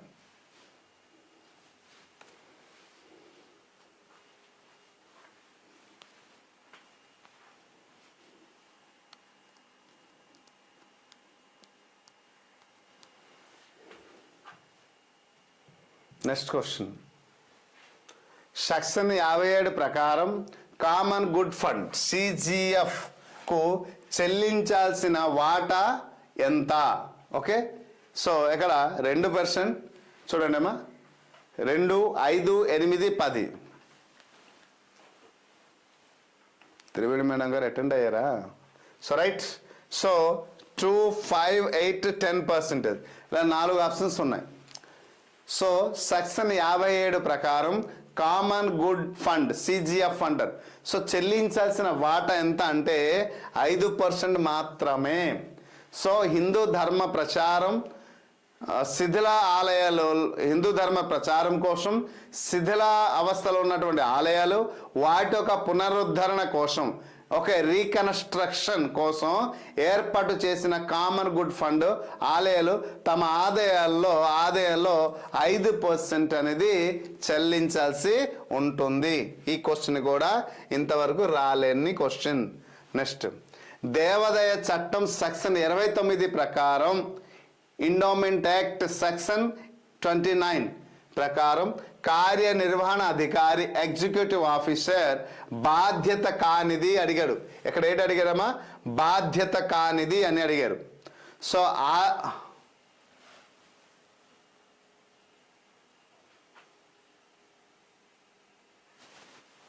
So right. ఆభరణాలు మరియు రికార్డులు సంరక్షణ, ఆలయ ఆస్తులు లీజ్ నిర్వహణ. ఓకే, మూడోది అర్చకులకు తొలగించే పూర్తి అధికారం. ఇక్కడ సి ఎక్కడ ఉంటుంది.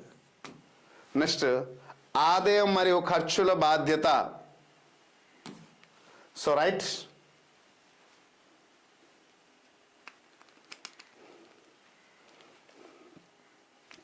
కానిది అడిగారు, బాధ్యత కానిది అడిగారు. అర్చకులకు తొలగించే పూర్తి అధికారం అనేది ఈఓకి ఉండదు. ఆభరణాలు మరియు రికార్డుల సంరక్షణ ఆయన బాధ్యతే. ఆలయ ఆస్తులు లీజు నిర్వహణ ఆయన బాధ్యతే. ఆదాయం మరియు ఖర్చు బాధ్యత. సో ఇది 3 కూడా ఆయనకి సంబంధించిందే. ఒకటి, అర్చకులు ఎవరైతే ఉంటారో వారికి తొలగించే పూర్తి హక్కు అయితే ఈఓకి గారికి లేదు. రికార్డుల నిర్వహణ, లీజు పర్యవేక్షణ, ఆదాయం ఎంత వస్తుంది, వ్యయం ఎంత చేయాలి, తర్వాత ఆ ఆలయానికి సంబంధించినటువంటి ల్యాండ్స్ ఏవైతే ఉన్నాయో వాటన్నిటికీ పరిరక్షణ, సంరక్షణ, జవాబుదారీతనం అన్నీ కూడా అది మీ బాధ్యతే. మీ బాధ్యత ఎందుకు సార్ అన్నారంటే కాబోయే రోజుల్లో మీరే ఈఓ కాబట్టి మీకు అంటున్నాను, అందుకోసమే. సో ఇవన్నీ మీ బాధ్యత. మీ బాధ్యత కానిది ఏంటంటే ఏదైనా ఒక టెంపుల్లో, ఓకే, ఏదైనా ఒక టెంపుల్లో ఎవరైనా అర్చకులు ఉంటారో వాళ్ళని సస్పెండ్ చేసే అధికారం కానీ తీసే అధికారం కానీ మీకు ఉండదు. దేవాదాయ చట్టం ప్రకారం కార్యనిర్వహణ అధికారి ఎవరి నియంత్రణలో పనిచేస్తారు? మంచి క్వశ్చన్. రేపొద్దున మీరు ఎవరి యొక్క నియంత్రణలో మీరు పనిచేస్తారు? జిల్లా కలెక్టర్ నియంత్రణలోనే ఉంటారా, లేదా ధర్మకర్తల మండలియా, స్థానిక ఎమ్మెల్యేల, ప్రధాన అర్చకుడు యొక్క ఆధీనంలో మీరు పనిచేస్తారా?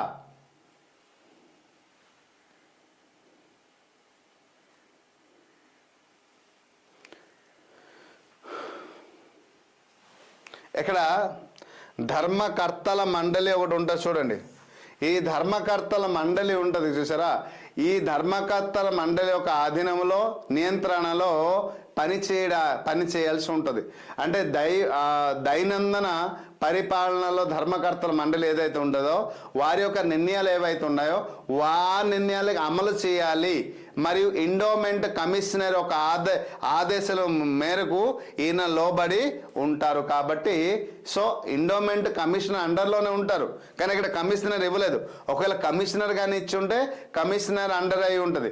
కానీ ఇక్కడ ఏం అడిగారంటే సో ఈ ధర్మకర్తల మండలి కూడా ఎవరు ఆధీనంలో ఉంటారంటే ఎండోమెంట్ కమిషనర్ ఆధీనంలో ఉంటుంది. కాబట్టి ఈ ధర్మకర్తల మండలి యొక్క నిర్ణయాల్ని గౌరవించి సో ఎండోమెంట్ కమిషనర్ ఎవరైతే ఉంటారో వారి ఒక ఆదేశాలకు లోబడి ఈయన పని చేయాల్సి ఉంటుంది.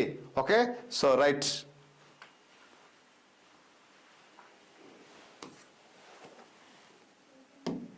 So next, this is our offer course my dear friends. ఈరోజు రిపబ్లిక్ డే కాబట్టి మరి కోర్సు గురించి మాట్లాడడం అనేది ఏం లేదు. నెక్స్ట్ నోటిఫికేషన్ గురించి ఏమైనా వార్త వస్తే దాని గురించి మాట్లాడతాను. ఇప్పుడు కేవలం గ్రాండ్ టెస్ట్ ఏవైతే మోక్ టెస్ట్ ఉంది ఈ మోక్ టెస్ట్ గురించి మాత్రమే మాట్లాడుతాను. ఆల్రెడీ ఎవరైతే మోక్ టెస్ట్ డిఫరెంట్ ప్లేస్లో కోర్స్ తీసుకున్నారో పేపర్ 1 పేపర్ 2కి మోక్ టెస్ట్ ప్రొవైడ్ చేస్తున్నా, తీసుకోండి, ప్రిపేర్ అవ్వండి. Next last one, land record and laws. Okay, 12వ చాప్టర్కి వచ్చాం. ROR చట్టం అంటారు దీనికి, ROR. సో ROR చట్టం యొక్క పూర్తి రూపం ఏమిటి? Full form record of rights, registration of revenue, right of records, revenue of rights. So which is the exact answer? ఈరోజు చాలా మంచి క్వశ్చన్స్ వచ్చాయండి, చాలా హ్యాపీ అనిపించింది. అంటే రిపీటెడ్ ఎక్కడ కూడా, కానీ ఇప్పుడు నిన్న మొన్న చూసామా అంటే ఈ ప్రీవియస్ ఇయర్ క్వశ్చన్ చెప్పేటప్పుడు విసుగు వచ్చేసేది, ఎందుకంటే పదే అవే వచ్చేవి. కానీ ఈరోజు చాలా డిఫరెంట్ క్వశ్చన్స్ వచ్చాయి. Okay,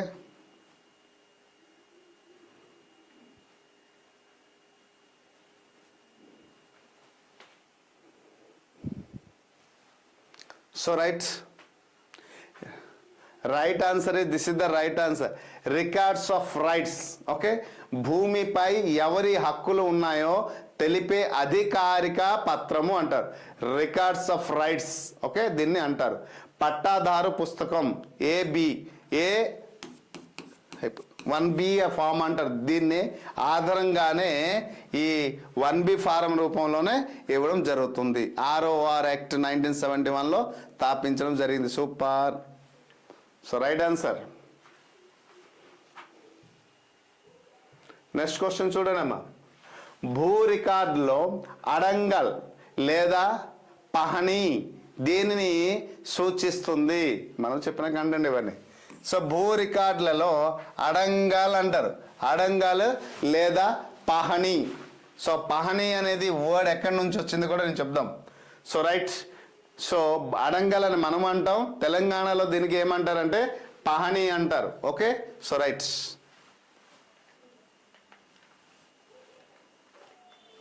Do it.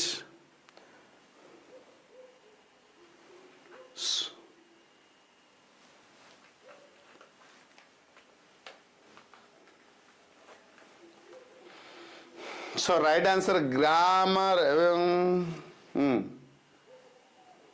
భూమి స్వభావం, పంటలు మరియు సాగుదారులు వివరణ, భూమి యజమాన్య హక్కుల పత్రం, పన్ను చెల్లింపు రసీదు, కోర్టు తీర్పు పత్రం. సో ఇవన్నీ రాంగ్. రైట్ ఆన్సర్ ఏంటంటే so exact answer this is the భూమి స్వభావం, పంటల మరియు సాగుదారుల వివరాలు. ఇది గ్రామ రెవెన్యూ రికార్డులో గ్రామ లెక్కన ప్రకారం ఇందులో సర్వే నంబర్ వారీగా భూమి ఏ రకమో అక్కడ తెలియజేస్తుంది. ఏడాది వేసిన పంట, దాని యొక్క సాగు చేస్తున్న రైతు, దాని యొక్క పేరు ఆధారంగా మొత్తం దాంట్లో ఉంటాయి. సో దాన్ని అడంగల్ అంటారు. మీ పేరులో మన భూమి ఒక నంబర్ ఉంటుంది, ఆ నంబర్ పైన కొడితే మన పేరు మీద అడంగల్ వస్తుంది. సో దిస్ ఇస్ ద మనం ఏదైనా ఒక మీ సేవకి వెళ్ళి మన పేరులో మన తల్లిదండ్రుల పేరులో ఉన్న అడంగల్ అడిగితే పాస్బుక్ ఎలా చూపిస్తే విత్ ఇన్ సెకండ్లో ఇస్తారు. అది ఎందుకంటే ఆ పాస్బుక్ పైన ఒక రిజిస్ట్రేషన్ నంబర్ ఉంటుంది, ఆ నంబర్తో పాటు తీస్తే అడంగల్ వచ్చేస్తుంది. ఓకేనా? మనం ల్యాండ్ ఎప్పుడైనా ల్యాండ్ కాదు, ల్యాండ్ ఎప్పుడైనా ఎవరి దగ్గర కొన్నా, భూమి ఎవరైనా కొన్నా, ఆ భూమి అంటే పంటకి సంబంధించిన భూమి అయి ఉంటే దాన్ని అడంగాలు మనం ఖచ్చితంగా తీస్తాం. అడంగాల్లోని తెలిసిపోతుంది ఎవరి పేరు మీద ఉంది అనేసి. Okay, so right. దేవాదాయ భూముల ఆక్రమణలను తొలగించడానికి చట్టంలోని ఏ సెక్షన్ ఉపయోగిస్తారు? ఇది కూడా నాట్ రిపీటెడ్ క్వశ్చనే. ఇలా చాలా మంచి క్వశ్చన్స్ వచ్చాయి. So right, section 83, 84, 29, 30, 57, 58, 140 and 114. మంచి క్వశ్చన్ అడిగారు ఈరోజు. చాలా happy about today's session, really good. So దేవాదాయ భూముల ఆక్రమణలను తొలగించడానికి చట్టంలోని ఏ సెక్షన్ ఉపయోగిస్తారు? ఎందుకంటే మనం ఎంత నిర్వహించినా దాదాపు ఇప్పుడు 4 months అయిపోయింది కదమ్మా. 120 days మనం క్లాస్ నిర్వహిస్తూనే ఉన్నాం. మోర్ దెన్ 120 కూడా అయిపోయింది. 4-5 months అయిపోతుంది. కాబట్టి టాపిక్ అన్నీ కూడా మనకు వస్తుంది. సో రిపీటెడ్ అనేలాగా అనిపించేది. So anyhow section 83, 84. సెక్షన్ 83 అంటే ఆక్రమణదారులు ఎవరైతే ఉంటారో వారిని పరిగణించడానికి ఎన్క్రోచ్ దాన్ని సూచిస్తుంది. మరి సెక్షన్ 84 ఏం సూచిస్తుందంటే ఎవరైతే ఆక్రమణలు చేశారో వారిని తొలగించి భూమిని స్వాధీనం చేసుకోవడానికి స్వాధీనం చేసే పద్ధతిని తెలియజేస్తుంది. ఇది ముందు ఐడెంటిఫై చేస్తుంది 83, తొలగిస్తుంది 84. ఇది గుర్తుంచుకోవాల్సింది. Okay, so right. Hope you understand. That's fine. Next question, Hindu family structure, కుటుంబ వ్యవస్థ. క్వశ్చన్, హిందూ దత్తత చట్టం, Hindu adoption and maintenance act ప్రకారం దత్తత తీసుకునే వ్యక్తికి మరియు దత్తత వెళ్ళే బిడ్డకు వ్యతిరేక లింగం అయితే కనీస వయసు వ్యత్యాసం ఎంత ఉండాలి? మంచి క్వశ్చన్ అడిగాడండి. నిజంగా కొంచెం డీటెయిల్గా డెప్త్గా అడిగినట్టు క్వశ్చన్ ఇది.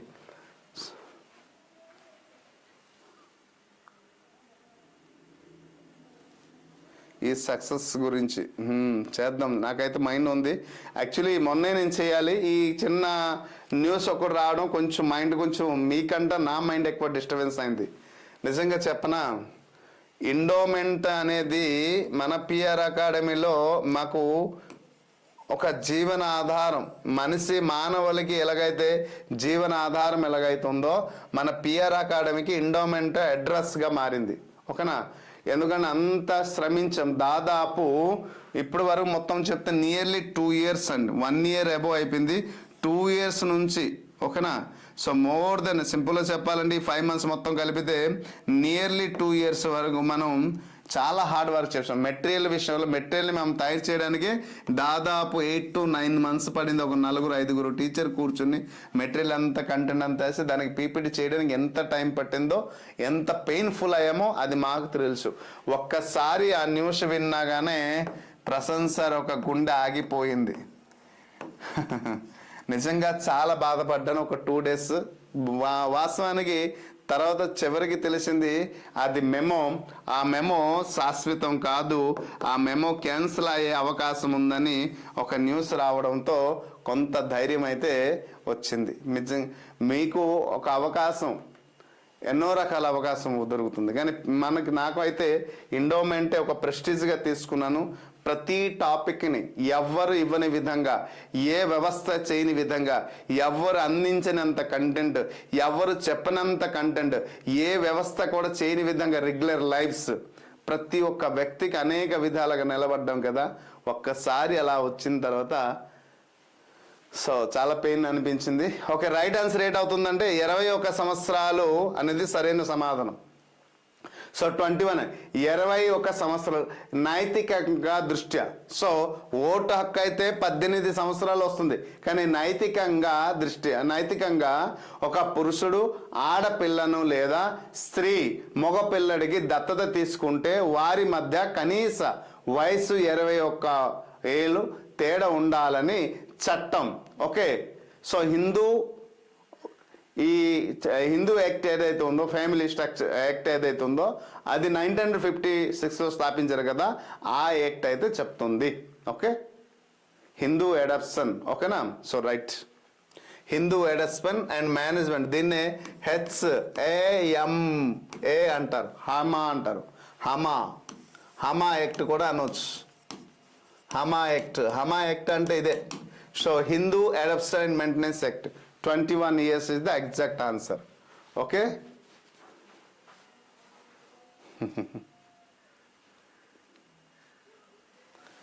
ఓటు హక్కు కలిగించి 78 years.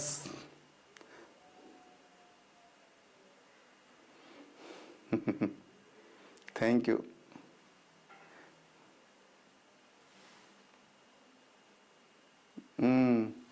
సో కానీ యాక్చువల్లీ ఎక్కడ ఏంటి చెప్పారు, నైతికంగా దృష్ట్యా, నో మోరాలిటీ దృష్టి. యాక్చువల్లీ గవర్నమెంట్ యాక్ట్ అయితే మీరు అనుకున్నది రాజు గారు, మీరు అనుకున్నది కరెక్టే. కానీ ఒక పర్సన్కి 18 years అనేది ఓటు హక్కు కలుగుతుంది. కానీ ఈ నైతికత దృష్ట్యా ఒక పురుషుడికి ఆడపిల్ల లేదా స్త్రీ మగపిల్లడికి దత్తత తీసుకోవాలంటే వారి మధ్య వయసు ఎంత ఉండాలంటే మినిమం 21 years ఉంటేనే అప్పుడు దత్తత తీసుకోవడానికి అవకాశం ఉంటుంది. ఓకేనా?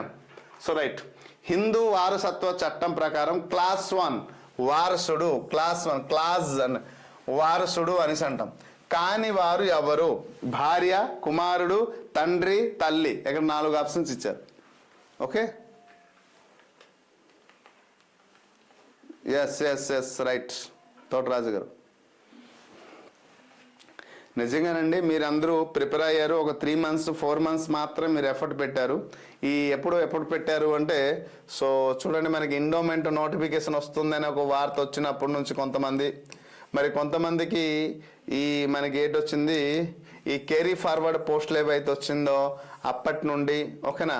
సో ప్రిపరేషన్ మొదలు పెట్టారు. కానీ దానికంటే ముందు 1 సంవత్సరం ముందే నేను ఈ మెటీరియల్ తయారు చేయడం, టీచర్స్ అరేంజ్ చేయడం, క్లాస్ చెప్పించడం. మీకు తెలుసా మై డియర్ ఫ్రెండ్స్, 5 months నుంచి ఈ మనం లైవ్ పెడుతున్నాం కదా. ఈ 5 monthsలలో ఓన్లీ లైవ్కి నేను ఎంత ఇన్వెస్ట్మెంట్ పెట్టాను నాకు తెలుసు. రెగ్యులర్ లైవ్ పెట్టడం, ఒక టీచర్ని పిలిపించి లైవ్ పెట్టించాలంటే అది ఎంత మొత్తం పైన ఖర్చు అవుతుంది అది నాకు తెలుసు. అయినప్పటికీ కూడా వెనక్కి తగ్గలే. సో ఏ రోజు కూడా మేము వెనక అడుగేయలేదు. కారణం ఏంటంటే ప్రతి ఒక్క పర్సన్ మంచి జరగాలి, ద బెస్ట్ మన పిఆర్ అకాడమీ నుంచి ఇవ్వాలనే ఒక ఉద్దేశంతో అలాగే కష్టపడ్డం, నిలబడ్డం, అలాగే అందరూ సహకరించారు కూడా. కానీ ప్రభుత్వం ఇటువంటి నిర్ణయం తీసుకోవడం అనేది సరైనది కాదు అని చాలా బాధపడ్డాం. కానీ ఇది నిర్ణయం కాదు, మెమో అని తెలిసింది. ఓకే, ఒక plan. Okay, so right answer ఎక్కడ అవుతుందంటే తండ్రి. హిందూ వారసత్వం చట్ట ప్రకారం క్లాస్ 1 వారసుడు, తండ్రి ఎప్పుడు కూడా వారసుడు కాడంట. ఎందుకంటే హిందూ వారసత్వం చట్ట ప్రకారం తండ్రి క్లాస్ 2 అనేది వారసుడు. ఓకే, తండ్రి ఎవరంటే తండ్రి క్లాస్ 2 ప్రకారం, తండ్రి ఎవరంటే ఇక్కడ క్లాస్ 2 ప్రకారం తండ్రి వారసుడు అవుతాడు. కానీ క్లాస్ 1 ప్రకారం ఎవరు కారు అంటే తండ్రి కారు. అంటే క్లాస్ 1 ప్రకారం భార్య, తల్లి, పిల్లలకి హక్కు ఉంటుంది. అంటే చెప్పకూడదు కానీ భర్త ఎప్పుడైనా మరణానంతరం సడన్గా ఆ భార్య లేదా తల్లి, సో పిల్లలకు తల్లి లేదా పిల్లలు ఎవరైతే ఉంటారో వారికి ఆ హక్కు కలుగుతుంది. కాబట్టి ఇక్కడ క్లాస్ 1 ప్రకారం అయితే తండ్రి కాదు, క్లాస్ 2 ప్రకారం అయితే ఇక్కడ. సో భార్య, కుమారుడు, తల్లి వీరంతా క్లాస్ 1కి సంబంధించినటువంటి వారసులు. తండ్రి అనేది క్లాస్ 2కి సంబంధించినటువంటి వారసుడు. Okay, so this is exact answer. Next question. భారతదేశంలోని శాస్త్రీయ నృత్యాలలో సత్రియ ఏ రాష్ట్రానికి చెందినది? ఒడిస్సా, అస్సాం, మణిపూర్, కేరళ. సో సత్రియ నృత్యం ఏ రాష్ట్రానికి చెందింది? ఒడిస్సా రాష్ట్రానికి చెందింది. ఒడిస్సీ అంటాం కదా. సో ఒడిస్సా కాబట్టి ఒడిస్సీ గుర్తుండిపోతుంది. అలాగే మన ఇక్కడ అస్సాం ఉంది, అస్సాం విడిచిపెడతాం. ఎక్కడ నెక్స్ట్ ఏంటి ఉందంటే మణిపూర్కి చెందింది మణిపూరి, గుర్తుండిపోతుంది. ఐ కలిపేస్తే మణిపూరి అయిపోయింది, గుర్తుండిపోతుంది. కేరళలో కథాకళి. సో కాబట్టి ఈజీ గుర్తుంటుంది, కేరళ కథాకళి. సో కాబట్టి లేదా దీనికి మోహిని అట్టం కూడా అంటాం. దేన్ని? ఈ కేరళకి సంబంధించినటువంటి రాష్ట్రానికి చెందిన నృత్యం మోహిని అట్టం కూడా అంటాం. కానీ రైట్ ఆన్సర్ ఎక్కడేంటంటే అస్సాంలోని 15వ శతాబ్దంలో వైష్ణవ గురువు అయినటువంటి శంకరదేవ్ ప్రవేశపెట్టినటువంటి నృత్య రూపమే ఇది. అస్సాంలో ఈ సత్రాలలో అంటే సత్రం అంటే ఇక్కడ మఠాలండి, మఠాలలో ఇది ప్రదర్శించబడుతున్నాయి. కాబట్టి so right answer is the Assam is the exact answer. Next question, Karnataka సంగీత త్రిమూర్తులలో వీరిలో ఎవరు లేరు? త్రిమూర్తుల్లో ఎవరు లేరు? Tyagaraj, Muthuswami Dikshitar and Shyama Shastri, Swathi Tirunal. So right answer, easy question, Swathi Tirunal. So Swathi Tirunal అనే ఇతని కేరళ ఓకే రాజు మరియు గొప్ప వాగ్దేయకారుడు, అంటే బాగా మాటలతో చతురుగా, కానీ సంగీత త్రిమూర్తుల్లో వ్యక్తి కాదు. ఓకే సో ఇప్పుడు ఇక్కడ త్యాగరాజు, మత్తుస్వామి అండ్ శ్యామశాస్త్రి వీళ్ళు ముగ్గురు కూడా దేనికి చెందిన వారంటే కర్ణాటక సంగీతంలో త్రిమూర్తులుగా పేరు పొందిన వ్యక్తి. ఈయన మాటకారి, వీళ్ళు పాటకారి, సింపుల్గా చెప్పాలంటే. నెక్స్ట్ వన్, సో మహాభారతం నుంచి కొన్ని ప్రశ్నలు ఇవ్వడం జరిగింది. ఓకే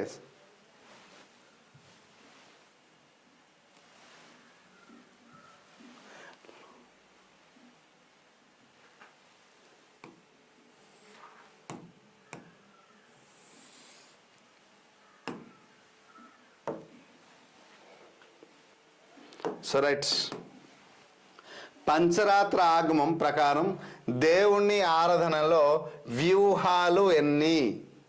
దేవుని ఆరాధనలో వ్యూహాలు ఎన్ని అని అడగడం జరిగింది. So right,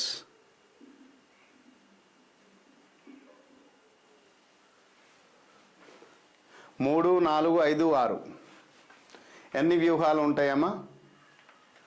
so right 4. ఇక్కడ ఆన్సర్ కూడా రాస్తాను బై మిస్టేక్. వాసుదేవ, సంకర్షణ, ప్రద్యున్మాన, అనిరుద్ధ, ఇవి పంచరాత్ర ఆగమంలో ఇవి 4 ఉంటాయి. ఓకే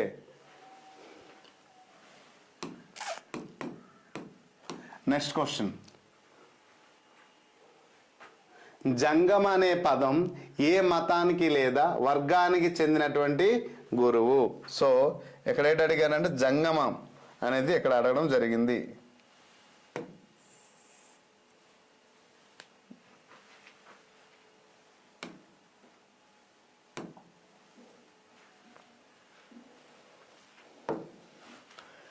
జంగమ అనే పదం ఏ మతానికి లేదా వర్గానికి చెందినటువంటి గురువు అనేసి అడగడం జరిగింది. గురువులను సూచిస్తుంది. వైష్ణవము, వీరశైవం, శాక్తేయము, బౌద్ధం. సో రైట్,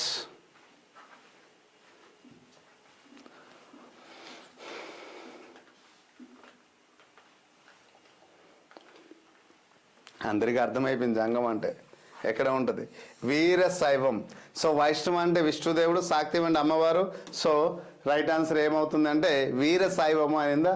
వీరశైవ మతంలోనే స్థాపర కదలని లింగం అంటే గుడి మరియు జంగమ అంటే కదిలే లింగం. సో గురువు అనే అర్థం. సో అనే భావనలు ఉన్నాయి. ఓకే, జంగమ దేవరలు అంటే సంచార చేసే శివతత్వాన్ని సంచారం చేసి శివతత్వాన్ని బోధించినటువంటి వ్యక్తులు. సో వీరశైవం is the right answer. Next last question, Mahabharata last question అందుకోసం ఈజీగా ఇచ్చిన. మహాభారతంలో యక్షణ ప్రశ్నలు పాండవులలో ఎవరిని ఉద్దేశించి అడగబడ్డాయి? అర్జునుడు, భీముడు, ధర్మరాజు, యుధిష్ఠిరుడు లేదా సహదేవుడు? ఆ ప్రశ్నలు ఏటో ఉన్నాయి మీకు తెలుసా? అడిగిన ప్రశ్నలు దీని నుంచి ఏదైనా ఒక వర్డ్ తీసుకుని ఈ ప్రశ్న అడగడం జరిగింది. ఎవరు అడిగారు, ఎవరికి అడిగారు కూడా అడగవచ్చు. సో రైట్ ఆన్సర్ అర్జునుడు, భీముడు, ధర్మరాజు. ఏ ప్రశ్నలు అడిగారు? నీరు త్రాగడానికి వెళ్ళిన 4 తమ్ముళ్ళు యక్షుని మాట వినకుండా నీరు త్రాగి మరణిస్తారు. చివరిగా ధర్మరాజు మాత్రమే యక్షుడు అడిగిన ప్రశ్నలకు, క్లిష్టమైన ప్రశ్నలకు యక్ష ప్రశ్నలు అంటారు దాన్నే. ఆ ప్రశ్నలకు ఓర్పుగా సమాధానం చెప్పి తన తమ్ముళ్ళను రక్షించబడతాడు.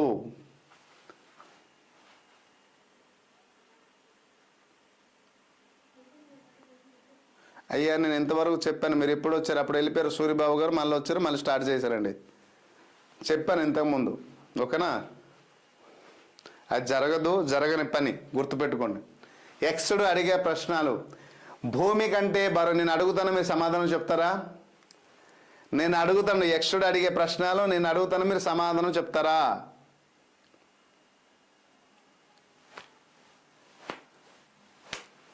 ఉంటాయి ఉంటాయి ఉంటాయి. మీరు పాత్రలు, ప్రాంతాలు, ప్రదేశాలు చదవలేదు సార్. రామేశ్వర్ గారు చూడండి. సో ఖచ్చితంగా మనం ఇచ్చే మెటీరియల్ ఇది లేదు అని పాయింట్అవుట్ చేయడానికి లేదు. సో ఎందుకంటే పాత్రలు, ప్రాంతాలు, ప్రదేశాలు అన్నీ ఇచ్చాను కాబట్టి ఖచ్చితంగా ఉన్నాయి. 120 ప్రశ్నలు మనం అడగలేము సార్, కొన్ని అడుగుతాను. Which is a very very complicated and general questions.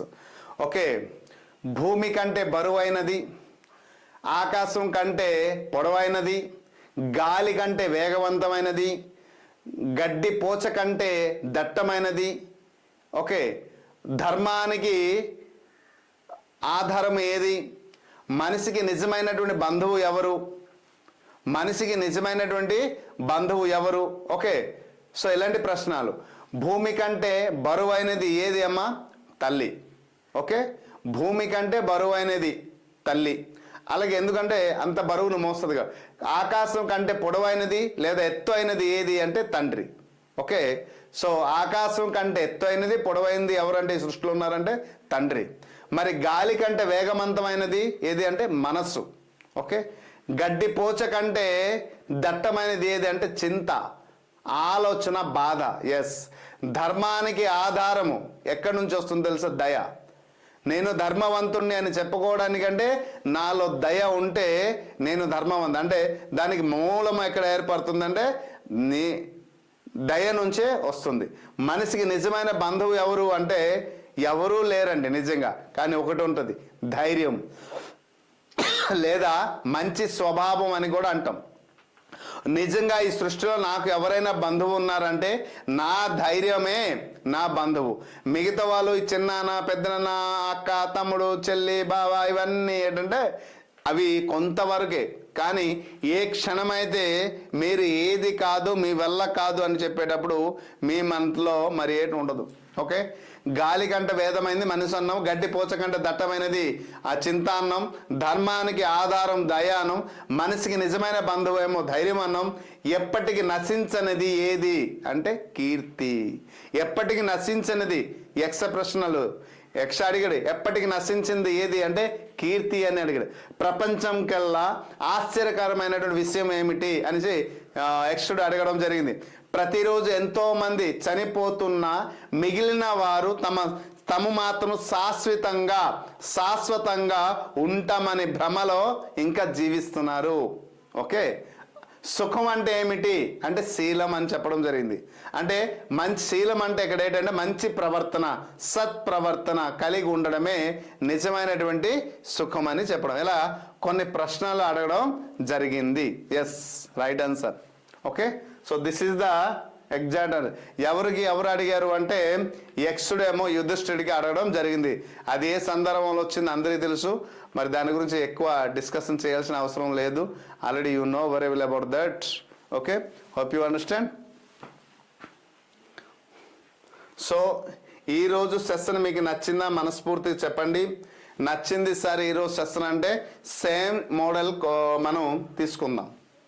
So బాగుంది సరే, ఈ మోడల్ సెషన్ బాగుంది, తీసుకోండి ఈ మోడలే అనేసి అంటే ఎట్ ఏ టైం 12 చాప్టర్లు రివిజన్ అయిపోతుంది, క్విక్ రివిజన్ అవుతుంది. ఏ క్రైటీరియాలు ఇంతవరకు మన క్వశ్చన్స్ కవర్ చేయలేదో కవర్ చేయవచ్చు. అయితే మనకి కథ అన్నీ గుర్తుంటాయి కాబట్టి put your opinions. Naresh creative గారు, సాయి ప్రసాద్ గారు ధన్యవాదాలు. So please respond on your opinion. బాగుంది సార్ కంటిన్యూ చేద్దామంటే I will go forward.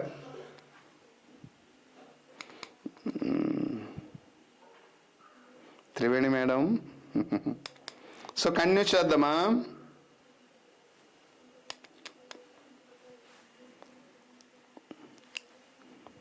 Okay down. సరే బాగుంది కదా, యూస్ఫుల్ కదా. కాబట్టి రేపటి నుంచి ఇదే సెషన్ అయితే ఇదే అంటే నా సెషన్ నా షెడ్యూల్ వచ్చేటప్పుడు నేను ఈ సెషన్ కంటిన్యూ చేస్తాను. వేరే టీచర్ వారికి ఏదైతే according to the time table according to the syllabus ఉందో వారు కూడా చేస్తారు అది. సరే చాప్టర్ 10, 11, 12లోని 15వ అధ్యాయం సెకండ్ పూర్తి సమాచారం కావాలి. ఎస్ ఇద్దాం. సో దాని గురించి ఏప్లో క్లాస్ పెడతానండి, లైవ్ పెడతాను. ఓకేనా?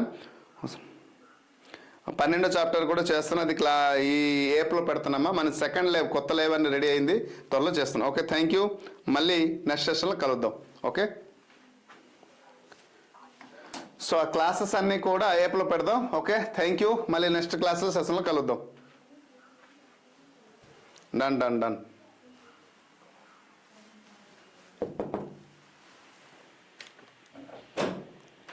నెట్ స్లో అయిపోయింది. immediately तो